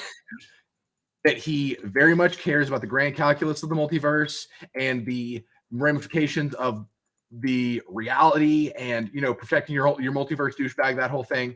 To him, the utmost importance is his responsibility and the fabric of reality. Those are like two key things that we know about his motivations. To where he is not willing to. But why does he care about it? Because he's the king. He's the top dog here. He's the sorcerer supreme in this when reality. Was he the sorcerer supreme? Or whatever. He's got all this power. How it is now, he's going to want to uphold that. He doesn't want to have another moment where his fingers break and he loses his whatever. So I would argue that most of his motivations, while ultimately were for the greater good and were good actions, the motivation behind them were not always the best that it could have been. If he was as arrogant the whole time as this movie intended for him to be, and I'm not saying Stephen Strange isn't arrogant, he absolutely was, but part of what makes Stephen Strange not Tony Stark is the fact that he got over it. He understood the grand consequence of multiverse reality, mystic arts, all that stuff, to where he grew out of his arrogance and understood responsibility, whatever you want to call it. If he was as arrogant as this movie projects him to be, like the whole time that we knew him, then Infinity War would not have ended the way it did. And I think that is the most, that is like peak Doctor Strange. Like when we see him in Infinity War is probably the peak of when we've known him as a character in this universe. Mm-hmm. And I think that is like, okay, yeah, that's how Strange would be, because he would butt heads with a guy who's as arrogant as Tony, but we see that he's not willing to give up the stone because he understands the consequences of it, whereas Tony is not willing to call Captain America because he's not willing to swallow his own pride. There's a difference there. It had nothing to do with him being like, I'm not giving up the time stone because it's my time stone. It had to do with, if I give up this time stone, then reality's screwed. Right. But but it's his reality is screwed. You know what I mean? That's what I'm saying. And here again, talking about he killed Tony, we only know that there was one way because he said that. Oh, absolutely. There absolutely was more than one way. That was a lie. Right. But here again, a lie that benefited Stephen Strange. I mean, did it? He was snapped. But he came back. And the prick who he didn't like, Tony Stark, is gone bye-bye. I'm just saying. Right. I don't think we've seen I don't think we've seen enough of Doctor Strange to really know I his think character. We've seen well enough of him to know that he's not that stupid. I wouldn't say he was stupid. I'm saying that he incredibly stupid. What was stupid? One of the biggest parts of the entire film. Him changing reality for some stupid kid that wants to go to college. Because he can, Steven. It's not that it's stupid. It's just that he's arrogant and thinks he can control it and can do it. And he did it. It was a plot hole. It was a character inconsistency based on the character that we've come to know from Infinity War and Endgame. And I agree. I agree to disagree because like I said, we don't know enough about him. I think we know plenty, and I think that based on what we've seen ever since his origin film, I think that shows us enough that he sure is confident in his abilities, but he's not a moron. And this movie paints him out to be a complete moron. For example, I'm not saying that he's a moron. Only a moron would do what he did. I mean, I disagree. I think he is arrogant and thought, sure, this could be stupid, but what the hell? I can do it. And like even with Wong's like, you're not supposed to cast that spell. And he's like, well, do you remember the party on Farknoth 5 or whatever? And he's like, what? He's like, exactly. So, you know what I mean? Like he's already in his mind, he's already done it for less, you know? So who cares if this kid, sure, this kid, we saved the universe together. Why not? He helped me, you know, get in the situation I'm in now. Sure. I'll throw the kid a bone, you know? And even once he does it, he gets mad at Peter that's kind of how we end up where we are. Evidence for Doctor Strange being an idiot number 2, when, he astral projected Peter out of his own body and he forgot that he has magic spells that he's literally had to use because his hands haven't worked too great. So he spends like what feels like the longest 15 seconds of my life constantly reaching for the box, even though he could have easily just been like, hey, Crimson Bands of Sidorak, you can't move. Give me the box. Literally anything else. He just kind of, this movie doesn't know how to handle Doctor Strange. It uses him as a plot device rather than actual character, which just furthers my point of this movie thinks that he's an idiot or just treats him like one. It uses him less as a character and more of a means of moving plot forward, which is why he did the spell, because the movie didn't care about making him realistic, because it's not realistic. And I would argue that in that moment specifically, number one, I think he was shocked that how is Peter able to move while he's in the astral plane? And furthermore, but you get over that shock after the first or second or third try to grab. Well, but here again, I don't think Doctor Strange really considered any of this to be. I kind of feel like he thought he was above all of this. He was just like, sure, this kid wants a spell, sure, whatever, that's fine. I'm powerful enough to do it, so I'll just do it. And then even here, how is this kid moving in the astral plane? He's not in his A game. You know what I mean? I think he starts to get into his A game as he sends Peter to the Mirrorverse, and they kind of fight in the mirror plane or whatever. And then Peter does math and beats him. Now, look, if you want to argue that, but again, I'm not even going to touch that because I just hate the way this movie handles Strange, and I would argue to pretty much your entire point that between understanding of consequence and understanding of power, the Doctor Strange that we've been given talks infinitely more about understanding of consequence than understanding of his own power.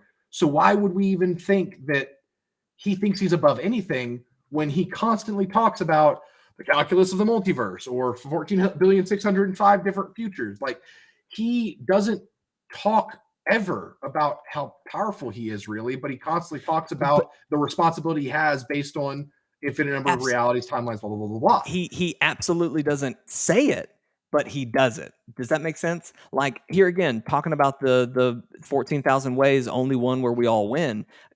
Is that true? Or is it just the way that you come out the best? But I mean, he probably saw 14,605,000,005. I believe that. Oh, I'm sure he was picking out which one worked out best for him. But what I'm saying is, and again, if you're going to take this movie for what it is, like, we learn more about these characters based on what they say, more than based on, what they imply. That's how these movies are, because it's a lot easier to convey character through word than it is through subtext. And in this case, you can't put subtext over straight up, hi, I'm Doctor Strange. I'm the multiverse and timelines guy, And so the more important facet that is Doctor Strange is this guy knows more than he's letting on. That is Doctor Strange in the MCU. Mm-hmm. Like, pretty much everybody would agree with that. And so why are we suddenly deciding that his the quality that overrides that is his arrogance and power? I think that people are just projecting to make this plot work, and it doesn't work. People want it to make sense, so they're trying to make reasons for it to make sense, and it just doesn't make sense. Well, that's a great place to end it then, because like I said, I can argue it to make sense, but if it just doesn't make sense to you, then it doesn't make sense to you. So it's dumb and it doesn't make sense. Hey, why did Sandman change sides every 5 minutes? Well, that was interesting. I assume it's because, I mean, the best I got for that is that when he realized, crap, wait, this isn't my Peter. Who the heck is this? Where am I? And I think at some point he just kind of said, maybe I should roll with the bad guys for a second. So okay, so the movie didn't do a good job of explaining it. Cool. Next, moving on. The villain scene with all the villains in the magic cells was the worst dialogue I've ever heard. Just to say about Sandman too. Here again, I thought he would show up at the end and not have any dialogue. So I'm glad we got even a little bit wishy-washy. I'm glad we had him for what he was. So I'm trying to move through this quicker because this is taking too long. The dialogue in the scene with all the villains in their magic prisons was the worst dialogue I've ever heard in the MCU. It was bad. It was cringy. It felt like it was written by a 12-year-old on Tumblr, and that's all I have to say about it. When Norman said, "I'm somewhat of a scientist myself," I was laughing through my frown. I'll level with you on that one that it was maybe a little too direct, but I thought the intent behind it was funny. So, okay. And I'm not just talking about the fact that he quoted a meme. I'm just talking about, like, the dialogue was terrible because, for one, Otto Octavius should not know who Norman Osborn is, aka like him being the Green Goblin. He should not know that he is the Green Goblin because that wasn't public knowledge. How do you know that wasn't public knowledge? Because it would have ruined Oscorp. I mean, they had already kicked him out. Harry didn't. It's literally still Oscorp. Harry didn't even know that. He thought that Spider-Man killed Oscorp. Like, that's, again, you're projecting to assume. We have to just work off of what we know from what we've seen.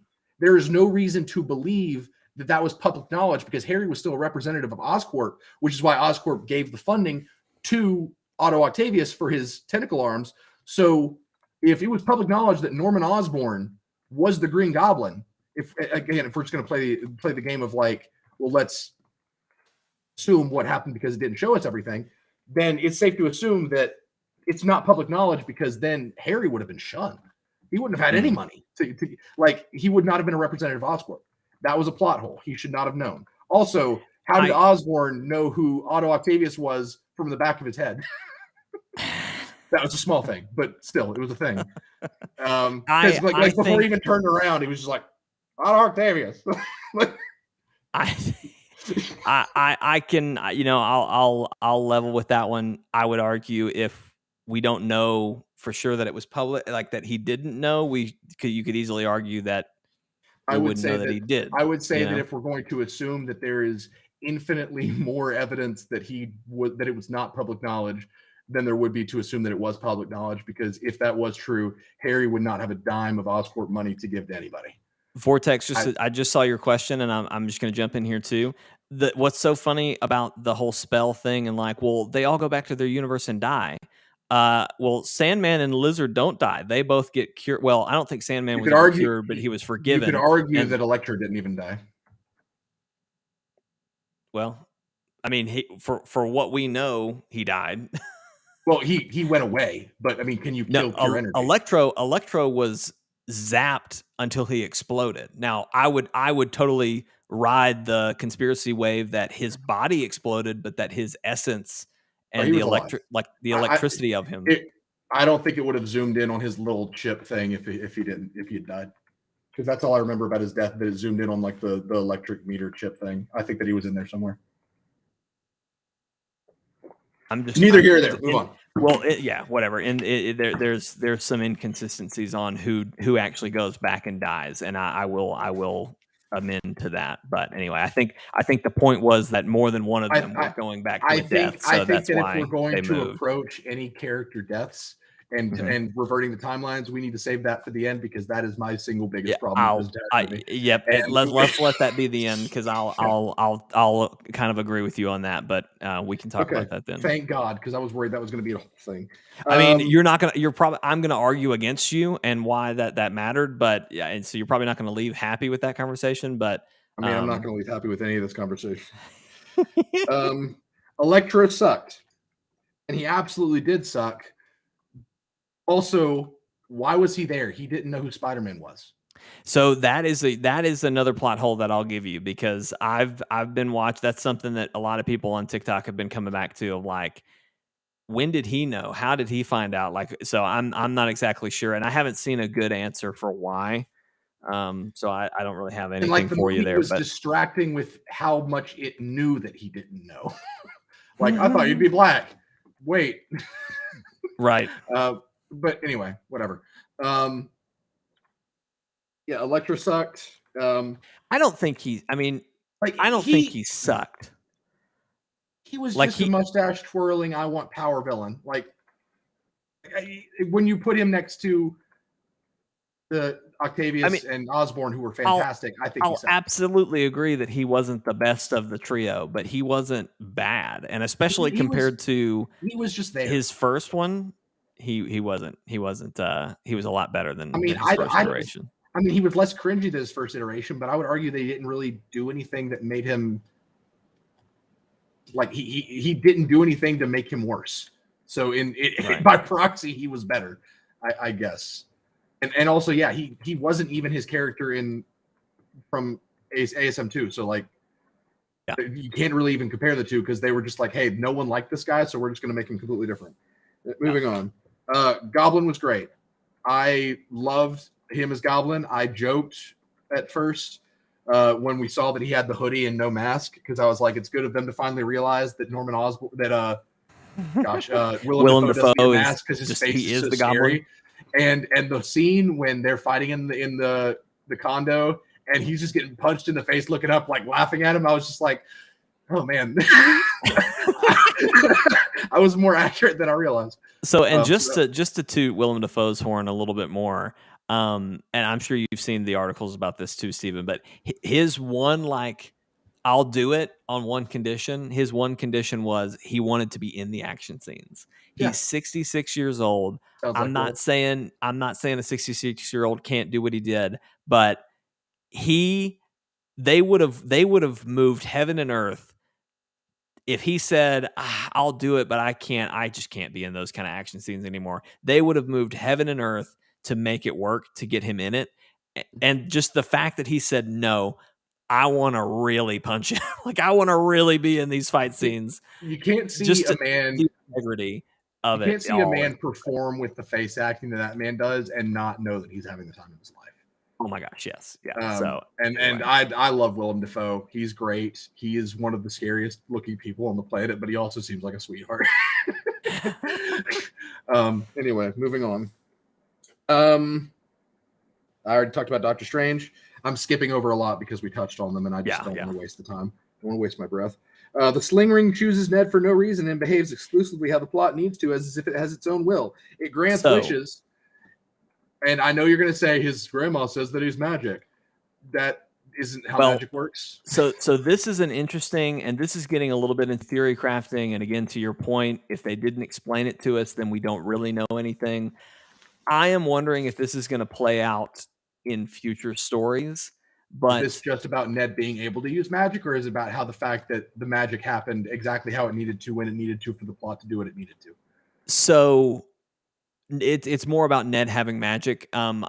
Basically the theory that's not is the problem that I have then. If it's just about Ned having magic, well, my problem is how the theory is that because of the blip, there are going to be a lot more people who are naturally tuned to magic. And then, what do you want to call it, Steven? The decimation? The snap. Is that what you like? The snap is so much more concise and easy. The snap. It sounds cooler. Because of the snap, a lot of kids and a lot of people are going to be more magically in tuned. The other thing that I heard that was kind of an explanation for this was when Doctor Strange went to go learn magic, he was not a scientist, but he was a man of science. He didn't really believe in magic. He was not really open to all of this. Ned is a kid and has seen magic, has believed in magic, and like he said, my granny always said I there's magic in our family. So he believed it, and so he made it happen. Now, why he just could say, "Show me Peter Parker," and the window opens and it shows Peter Parker. Sure, I'll submit to that. How does that work? It's the fact that the sling ring just kind of shot onto his finger, which, again, sure, if he's magic, it shows him whatever. That's still kind of stupid. It was the fact that the portal... Did it shoot onto his finger? Because I thought Peter handed it to him and he put it on. I thought that they did a handshake and it just shifted from Peter's hand to his finger, but I could be wrong. I'm pretty sure, and please, anyone else who's watched it, let me know if you thought what Steven thought. From what I remember, Peter Parker handed it to him. And he said, "Oh, cool," and put it on, and was just like, "My granny always said I had magic," or whatever. I'm pretty sure that's where that line happened. Anyway, but well, that's one of the smaller things. It's how the portals behaved exactly how they needed to for the moment for tension and scenes play out the way they needed to. The only other thing that I would say to that is that, if you look at things like Harry Potter and other magic things, when the person is a student and doesn't really know how to control magic, sometimes when they're desperate, things just work out how they really needed them to in that moment. But again, he was desperate when he needed it to work out the way it didn't work out. It didn't work out how he needed it to. It worked out how the scene needed it to. Well, so and then to counter your point, it didn't work out the way he wanted it to, so it didn't work out perfectly. It worked the way that the plot wanted it to, sure. But and that's the issue. Not that it didn't work out the way he wanted it to, but it worked out the way the plot needed it to for tension's sake. Toby walks through the portal closes, and he's like, "Oh, sorry, I closed your little portal thing." And then during the final scene, he spends what feels like 15 minutes trying to close a portal, when the portal with Andrew and Toby was open for probably way longer than that portal was left. There's no sense to these rules of how these things work. And again, I would say he's untrained. He got lucky on Tom and on Toby and Andrew. If the portal staying open wasn't, because once they opened the portal and it didn't close, before they even tried to close it, I'm pretty sure I even said to Anna, I was like, the portal's not going to close, and that's how they're going to end up at the statue.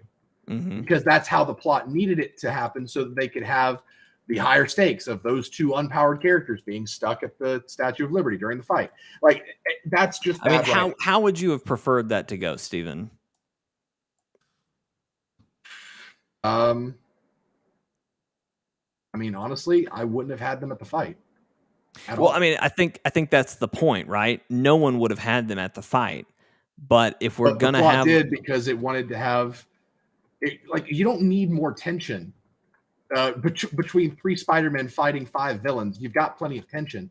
The tension that they wanted was specific things, so they could have the money shot of MJ falling, and Garfield catching her, which I'm not even going to touch that moment with a 10-foot pole, because I know that I'll piss off so many people, but I didn't love it. Just that's hard to disagree on that. And just to your point of you wouldn't have even written them there or whatever. I'll agree with you. It doesn't make any sense for them to be there, but if it got us that moment with Andrew and he got to do what he couldn't do in his movie, whatever. I don't care what What the did he plot do? hole is. What I'll did let he it do that happen. he couldn't do in his movie? Save a life? He couldn't. He didn't save Gwen. He lost Gwen. So It's he something saved I'm some sure random he's girl when he saved so many other people. It was a moment for us, not because for he him. knows I'm not gonna. that this is like A. Peter's I'm not gonna girl. do You this. I know. don't want to talk about this moment anymore. I've had people gush about it enough, and it's just I'm over it. Wow. But back to the Ned thing. I wish we could just find Peter and the portal open. Stupid, really stupid. And I know he vaguely kind of did this, I guess, but again, plot contrivance, and it's one that has a big consequence to the plot. So that's lazy writing. Andrew Garfield walks through the portal, sees two strangers he's never met. Why did he take his mask off? Sure. Okay, cool.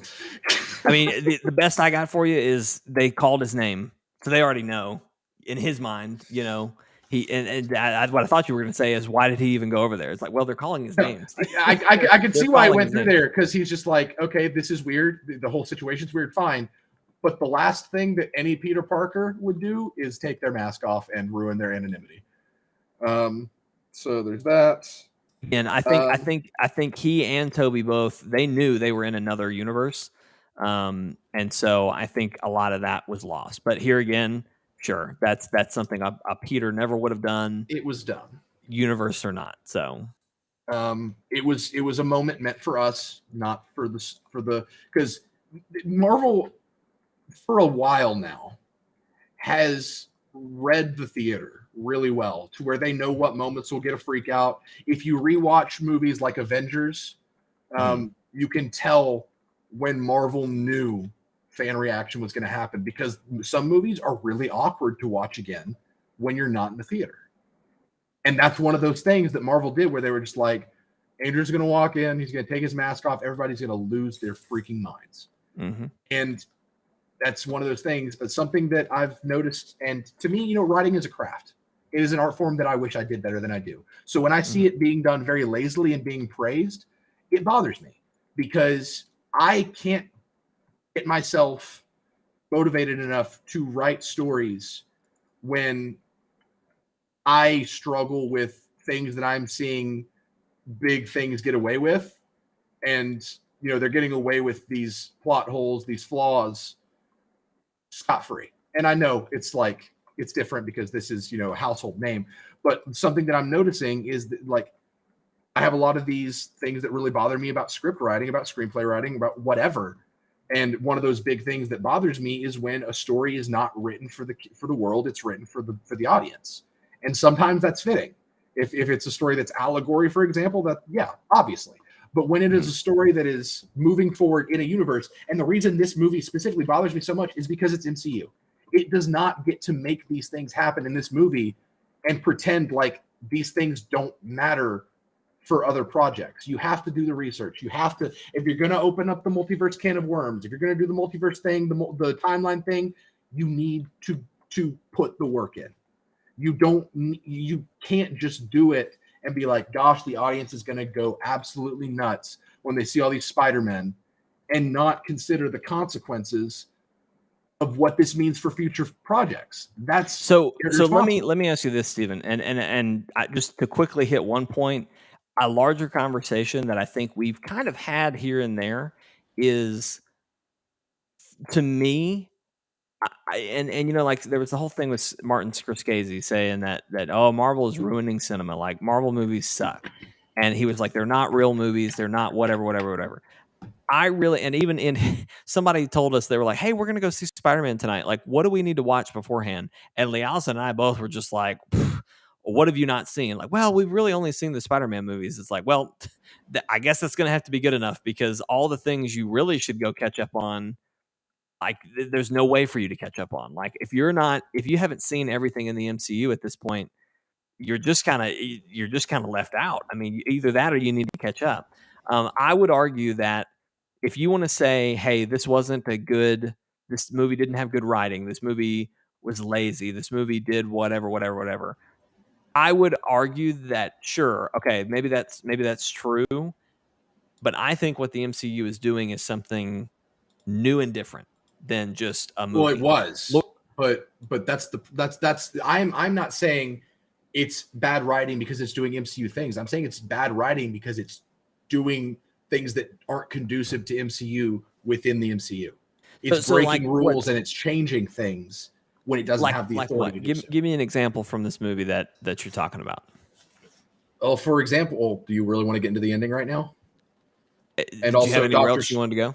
Let's see. Doctor Strange is one of those big things because I think we've had a hash out on Doctor Strange well enough. Okay, let's see. Okay, two more things, both having to do with Tobey Maguire. This is, and I'm not saying these things. I will let you know if it's something that was a big problem for the film to me. This is just one of those things where I just thought about it and I was like, that's kind of weird. Tobey would have no idea how to cure Goblin, even if he thought about it for a really long time. He would have no clue because no one knows what caused Goblin. So he could think about it, be like, gosh, that Norman guy was really mad and really strong. How do I cure that?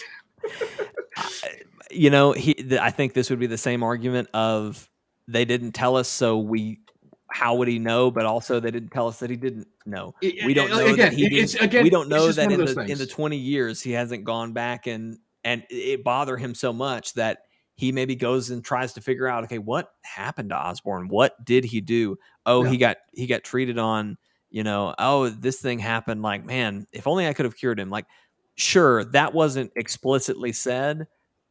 So again, it's it just didn't one happen. of those things. But yeah, here you go. So it's just one of those things where it was like, how would he know anything about that? He didn't know what was wrong with the guy. For all he knew, he just took some roids and started flying around on a glider. I mean, that's kind of what happened. Like maybe that's what he assumed. He was just like, yeah, he just took steroids, right? Like that's what I'm trying to fix, roid rage. Well, and two, and here again, not that Harry ever just said, "Hey, Peter, by the way, in case you're wondering why I'm super strong now, I found my dad's laboratory and I did the same thing." Like that's what we did. They could have when it was zooming out at Harry's death. It cut away right before Harry was before I die. One thing, he's dead. He's like, "Oh, hey, by the way, there's a lab in my house. Whatever. Here's my bloody research notes. Take a sample of my blood too. Like, I don't know if you could have cured me or anything, but." Like I'll concede to that, but to the same point, just because we don't know that he did find that out doesn't mean that he didn't. It didn't ruin anything for me. I just saw it. I was like, it's a question, right? That's a question. Why wasn't this explained? Andrew Garfield. Oh, I'll get to the other Tobey thing in a second. Andrew Garfield was fantastic. I thought that he outperformed pretty much everybody in the film, except for maybe Willem Dafoe.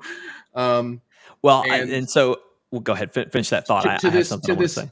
To this day, I think that Garfield is my Spider-Man, even more so than Tom Holland. But that's just because they haven't known how to handle Tom Holland. Because Garfield strikes that perfect blend of angsty Peter, good like he's got the angst, he's got the quips and the good heart, but also he's very flawed. And I love that about Garfield. And again, so I mentioned I completely agree with all of that. I thought he did great. I'm sure you've seen the tweets and everything. People are coming to call for him to get a third movie. People are calling out, wanting that to happen. I've seen articles saying Sony is considering it. Like, people want his third movie. I mean, there's a very obvious thing for them to do. Make that a live action Ultimate Spider-Man. Make it a live action Ultimate Spider-Man. Then if you want to bring Miles Morales live action, you make him the Peter Parker that dies. Well, see, I think Miles is going to come in Tom's college years. I think they're going to rehash a little bit about of what has happened in the PS4 Spider-Man, where it's a shared universe, Miles and whatever. But anyway, I don't think I'm ever going to be able to buy Tom Holland as a mentor of anything because he has such a baby face. Well, and I'm hoping, I don't know. We'll see how the college years go for Tom. But Andrew was great. I was going to go somewhere else with that.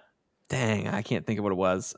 He did great. I think people want to see more from him. What I know what I was going to say.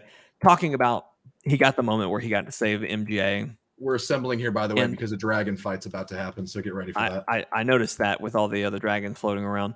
Yeah, what get was I ready. saying? You haven't seen a dragon fight in this game yet, have you? No, I've seen you fight one, but Okay. Yeah. But talking about him catching MJ and like having the conversation with Toby about, oh, Toby has an MJ. Like, okay, maybe there's literally an MJ out there for me. Like, if that's all we ever get from Andrew, God, I'm glad we got it. I'm really glad it's there. I think it's way better closure than him just never having a third movie. But I am so excited that so many people have put out the call for a third Amazing Spider-Man, and I hope he gets it. I love the idea. And again, here we're talking about multiverse, and already Sony has their Sonyverse with Venom, and you assume Morbius. I'm still very confused how Vulture is in the Morbius world. Like that would imply that they're in the MCU They world, don't know what the hell they're doing. but yet Morbius says the whole line of "Who are we? We are Venom." Ah, I'm just kidding. I'm Doctor whatever. Sony Whatever. doesn't know what the hell is going on, and they just keep trying to use MCU to sell their stuff. And I would say don't even take anything from Sony as anything, because we've got Toby's Spider-Man on a poster in Morbius's trailer. We've got him saying we are Venom. It doesn't make sense. They don't know what they're doing. So Yeah. they don't know what they're doing. Anyway, all that to say, that would be awesome to get another Andrew. But anyway, sorry. I did want to just throw in one other thing. I am so glad they had multiple conversations about how Toby can just shoot webs. And that just is a thing. And I loved how the other two were just reactions were amazing to that. Like when he was just like giving him the side eye. it was great. And then when he asked him about it later, he's like, so that's that comes out of your body? Like, how do you do that? Like that was great. I know you're one of your things, Steven, is that it felt like a fan fiction writing, but like honestly, some of it worked. I would have been disappointed if those conversations to me were very fan fiction-y. The popping the back, Andrew, you were amazing. You're amazing, man. You're amazing. Like those are very okay. A fan on Tumblr wrote this and Sony just adapted it. I could totally see that.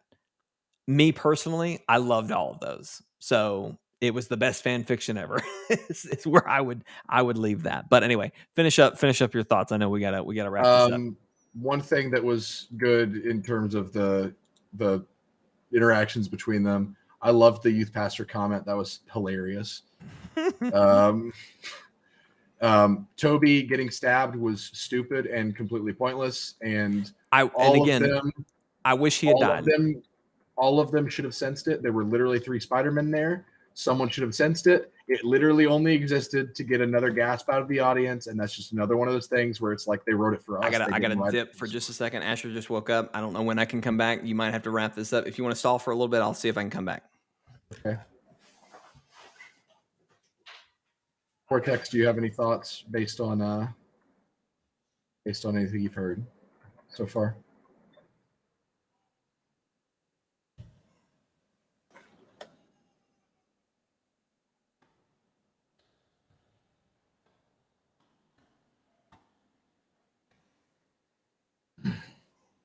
None of my opinions about this film have changed whatsoever. I know bad writing when I see it, and this film is chock full of it. It just happens to be really entertaining along the way. We're getting to that, Anna. Sorry if I'm waking you up. Asher started crying, so Jake walked away. But we're about to start talking about the ending. But he did lead the discussion before we got to that. He said something about that, agreeing that was a plot hole or whatever. But, I mean, that alone, if the movie didn't have a plethora of plot contrivances and plot holes before the ending, and the ending was just such a mess up, that's still a real big mess up. Like that alone would have been like, okay, that's one of the dumbest endings I've ever seen. Because it is totally possible for an ending to ruin a film. I don't believe that Well, in this case, in a lot of ways, it does, because the ramifications of the ending were the motivations for the character, like 3/4 of the movie. And so, if you don't stick the landing when you've been using the landing, like where you're going to land, as motivation for your film for so long, then you mess up the entire flight. You know, like, why were we doing any of this? It makes it to where anything that happened, no matter how entertaining it was to see earlier on, if it was all done for something that doesn't make sense or doesn't pan out in a way that is, canonically accurate, then it was all for nothing. So yeah, a bad ending can ruin a good movie. And in my opinion, this movie wasn't good. It was just really fun and entertaining. And the ending did it absolutely dick for favors.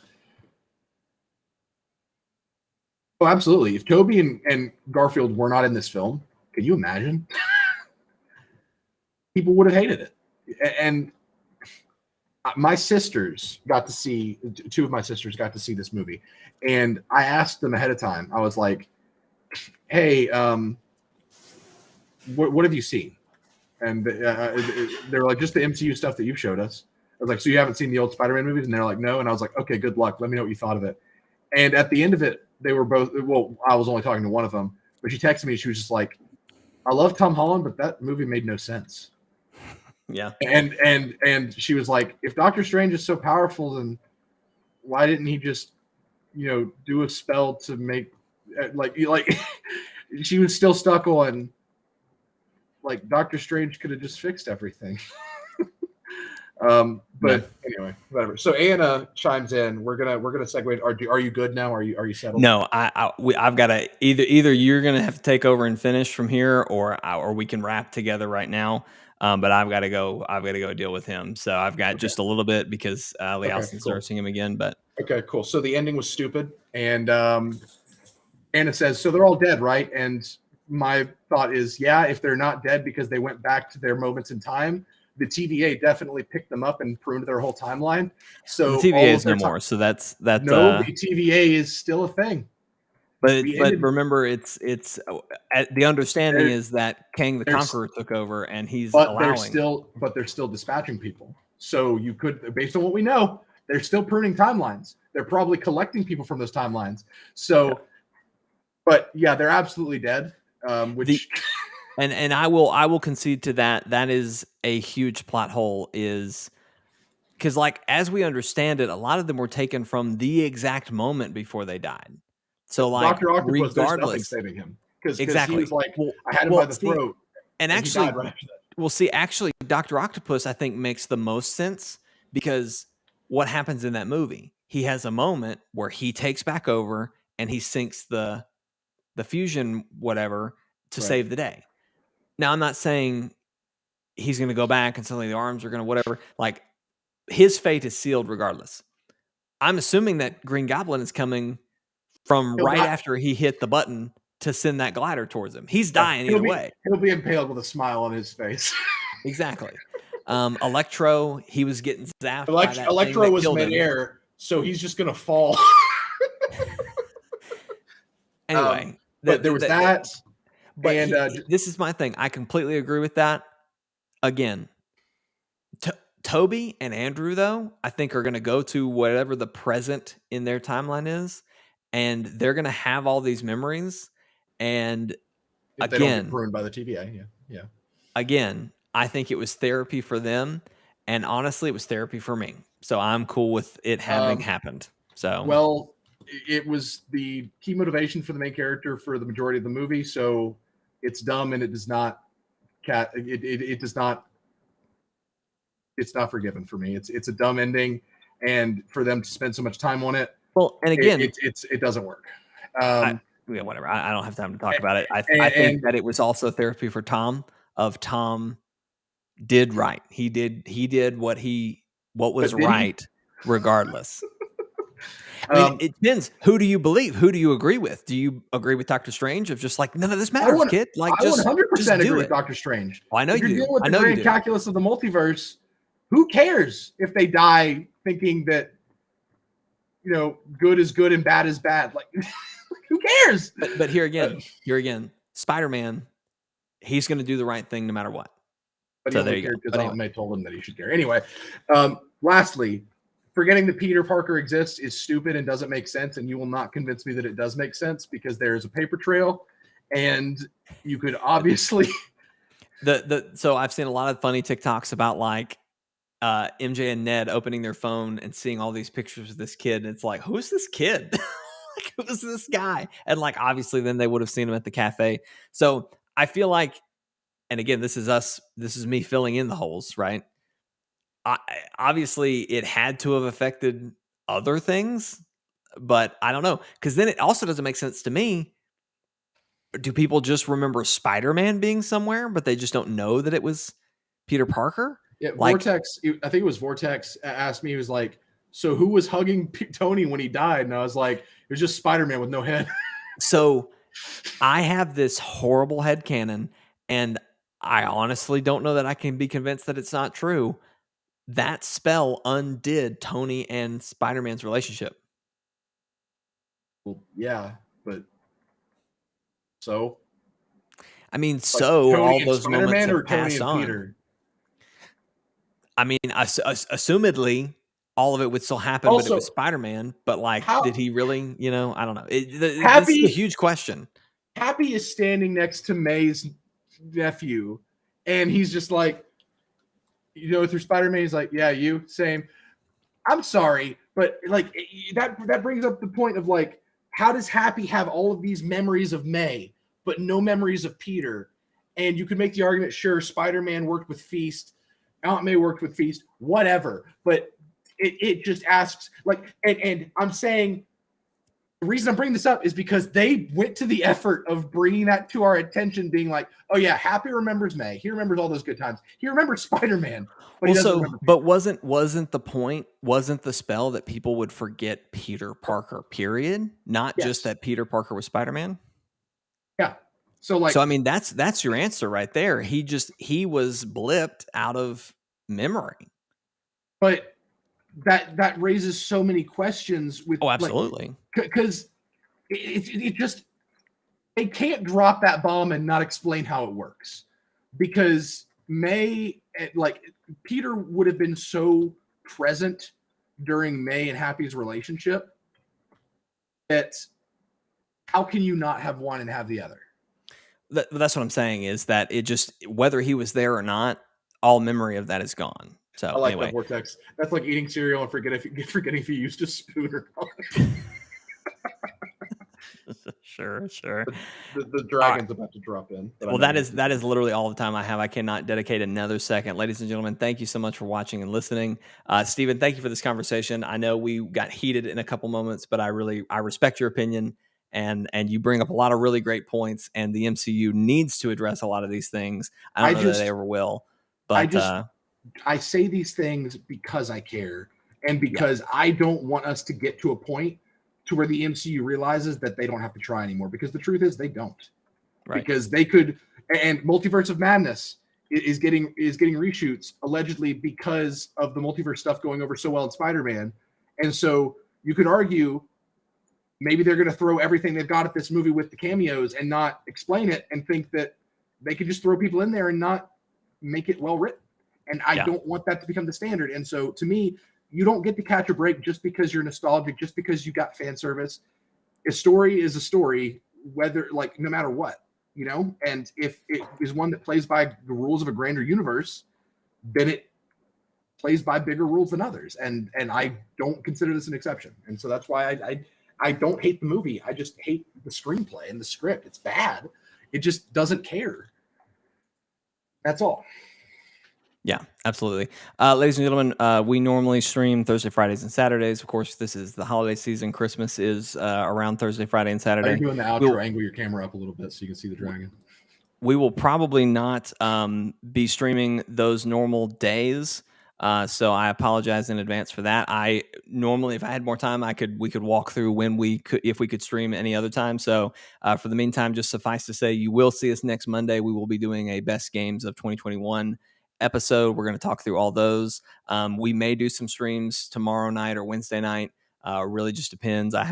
Steve and I haven't had the conversation yet. So I'm out don't expect Thursday anything through Sunday. I'm talking back about Sunday. tomorrow or Wednesday, but we can have that conversation. We'll keep you posted in the Discord, of course, be able to join that. Ladies and gentlemen, that's going to have to do it for tonight. We'll see you next time. Bye.